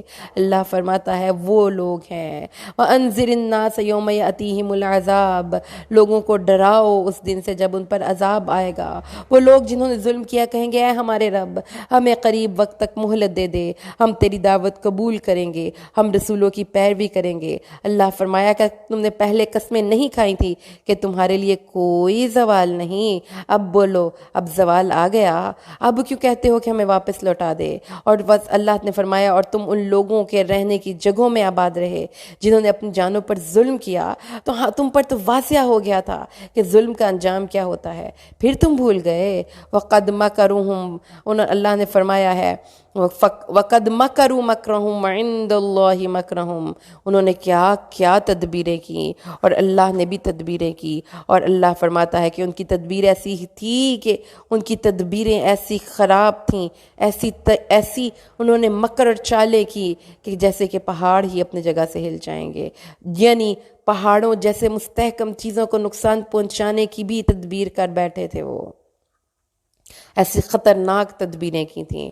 اللہ فرماتا ہے وَلَا تَحْسَبَنَّ اللَّهَ مُخْلِفَ وَعْدِهِ رُسُلَهُ، اللہ ہرگز اپنے رسولوں کے ساتھ کیے گئے اپنے وعدے کو سے پھرنے والا نہیں ہے۔ اللہ غالب ہے اور انتقام لینے والا ہے۔ اللہ تعالیٰ کی طاقتوں کو چیلنج کوئی نہیں کر سکتا۔ اللہ نے اپنے رسولوں سے وعدہ کیا ہے کہ ان کی نصرت اور مدد کرے گا۔ یوم تبدل الارض، جب زمین کو تبدیل کر دیا جائے گا اور سب آسمان بھی اور لوگ اللہ کے سامنے پیش ہوں گے، جو اکیلا ہے، بڑا زبردست ہے۔ رسول صلی اللہ قیامت کے دن زمین ایک روٹی بن جائے گی۔ قرآن اللہ فرماتا ہے جبار اسے اپنے ہاتھ میں الٹ پلٹ کرے گا، جس طرح تم میں سے کوئی شخص سفر میں اپنی روٹی الٹ پلٹ کرتا ہے۔ اہل جنت کی مہمان نوازی کے لیے لوگ قیامت کے دن سفید مٹیالی زمین پر اکٹھے کیے جائیں گے، جیسے میدے کی روٹی ہوتی ہے، اور اس میں کوئی نام و نشان نہیں ہوگا۔ اللہ قرآن میں فرماتا ہے قیامت کے دن زمین صاف چٹیل میدان بن جائے گی، جس میں کوئی بلندی یا پستی نظر نہیں آئے گی۔ اور بارزوا للہ الواحد القہار، سب لوگ اللہ کے سامنے کھڑے ہو جائیں گے۔ اس دن اللہ سب پر چھایا ہوگا، اللہ سب پر حاوی ہوگا۔ وَتَرَى الْمُجْرِمِينَ يَوْمَئِذٍ مُقَرَّنِينَ فِي الْأَصْفَادِ، اور تو دیکھے گا اس دن مجرم زنجیروں میں بندھے ہوئے ہوں گے، زنجیروں میں جکڑے ہوئے ہوں گے۔ کئی مجرموں کو ایک زنجیر میں باندھ کر کھڑا کیا جائے گا، بری طرح جکڑے ہوئے ہوں گے۔ اللہم لا تجعلنا برحمتک منہم، ان کے کرتے گندھک کے ہوں گے، ان کے چہروں کو آگ ڈھانپ رہی ہوگی، ہم نہیں جان سکتے وہ کیا کیفیت ہے۔ اللہم لا تجعلنا برحمتک منہم، اللہم لا تجعلنا برحمتک منہم، اللہم لا تجعلنا برحمتک منہم۔ اللہ فرماتا ہے تاکہ ہر ایک انسان کو وہ جو اس نے کیا اس کا بدلہ اس کو دے دیا جائے۔ اللہ بہت جلد حساب چکانے والا ہے، اللہ کو حساب چکانے میں کوئی ٹائم نہیں لگتا ہے۔ اللہ قرآن میں فرماتا ہے کل الانسان علی نفسہ بصیرا ولو القی معاذیرا، ہر انسان اپنے اوپر خود بصارت رکھتا ہے اور اس کو پتہ ہے کہ اس نے کیا ہے۔ ھذا بلاغ للناس، یہ ایک پیغام ہے جو لوگوں تک پہنچا دو، یہ دن آنے والا ہے۔ وَلِيُنذَرُوا بِهِ، اس کتاب سے اس کو ڈرا دیا جائے۔ وَلِيَعْلَمُوا أَنَّمَا هُوَ إِلَٰهٌ وَاحِدٌ، جان لو کہ اللہ ہی معبود واحد ہے۔ وَلِيَذَّكَّرَ أُولُو الْأَلْبَابِ، اور عقل والے نصیحت حاصل کریں، اور عقل والے نصیحت حاصل کریں، کیونکہ عقل والوں کو ہی ڈرانا فائدہ دیتا ہے۔ اللہ تعالیٰ سے دعا ہے اللہ ہمیں قرآن کی صحیح سمجھ نصیب فرمائے۔ الحمدللہ آج ہمارے 13ویں پارے کا دورہ مکمل ہوا، سورۃ ابراہیم مکمل ہو گئی۔ اللہ سے دعا کے ساتھ کہ اللہ قرآن کو سمجھ کر پڑھنا اور عمل کرنا، اور اس کے مضامین کو اپنی زندگیوں میں امپلیمنٹ کرنا ہمارے لیے آسان کر دے۔ آمین۔ بارک اللہ لی ولکم فی القرآن الحکیم ونفعنی وإیاکم بالآیات والذکر الحکیم۔ السلام علیکم ورحمۃ اللہ وبرکاتہ۔